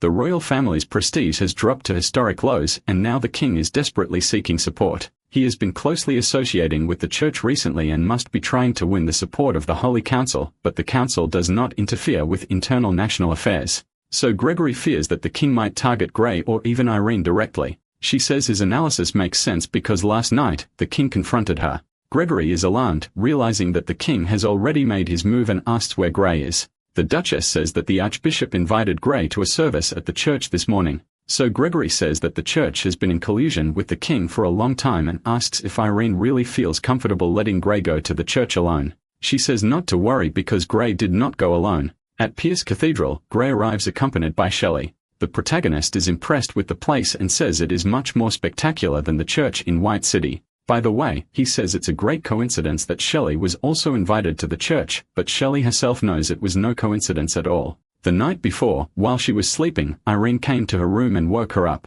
The Duchess said she couldn't sleep and had a favor to ask Shelley. After hearing the request, Shelley said she was once again about to take the blame for Irene. Even so, she agreed, but thinks she will blackmail Irene for it at the right time. Then someone calls for Lord Paladin and runs toward him. Dean, the priest from White City, asks if Gray remembers him. The protagonist says yes and says he would not forget the one who enlightened him and taught him about the truth of his heart. Shelley asks what he's talking about, but the priest cuts the subject and says it was just a conversation they had in the past. Then he says that the Archbishop is waiting for the Paladin at the cathedral. So the protagonist climbs the stairs and meets the Archbishop at the top, greeting him very politely. Soon, the Archbishop realizes that he is accompanied, but sees that it is not the Grand Duchess of Becca because she was the one invited. Shelley introduces herself and says that Irene was feeling unwell last night, so she sent her as her spokesperson. One of the church members asks the Archbishop if Irene purposely decided not to show up, but the Archbishop calms the mood and says that as a spokesperson, Shelley can naturally speak on behalf of the Duchess of Becca.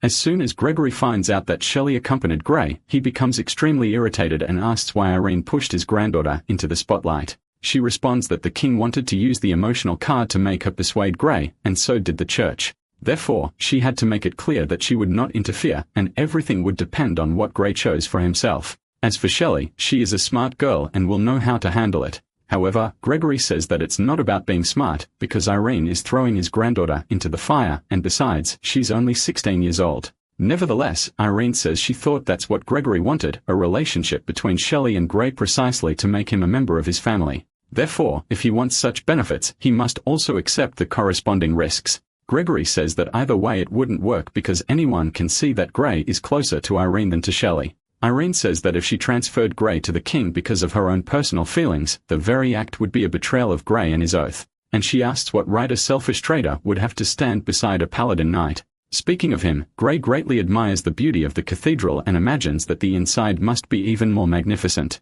He says that the runes on the walls are very beautiful and he can even feel the magic coming from them. The Archbishop says that if Gray is interested in it, he can ask someone to show him around the entire cathedral later. Because the cathedral of the capital is not just for prayers and worship, it is also responsible for the entire diocese, so there are many clerics stationed there. For her part, Shelley says that naturally the standard here is superior to other places, and the Archbishop agrees. She also points out something, because a fresco painted there is quite striking. The Archbishop asks if she recognizes the painting. Shelley says that the painting refers to Abbot Sold, a holy man who was executed by a mob thousands of years ago, but she didn't expect to see it in a church. Such a story frightens the protagonist.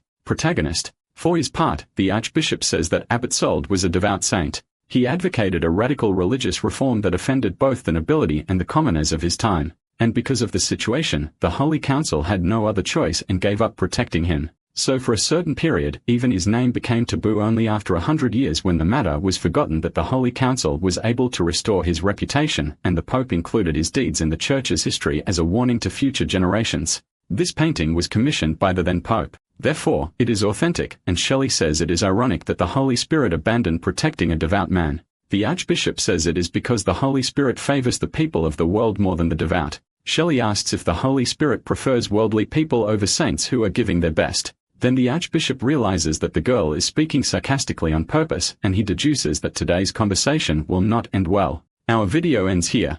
If you enjoyed it, please like and subscribe to the channel. Until next time, bye-bye.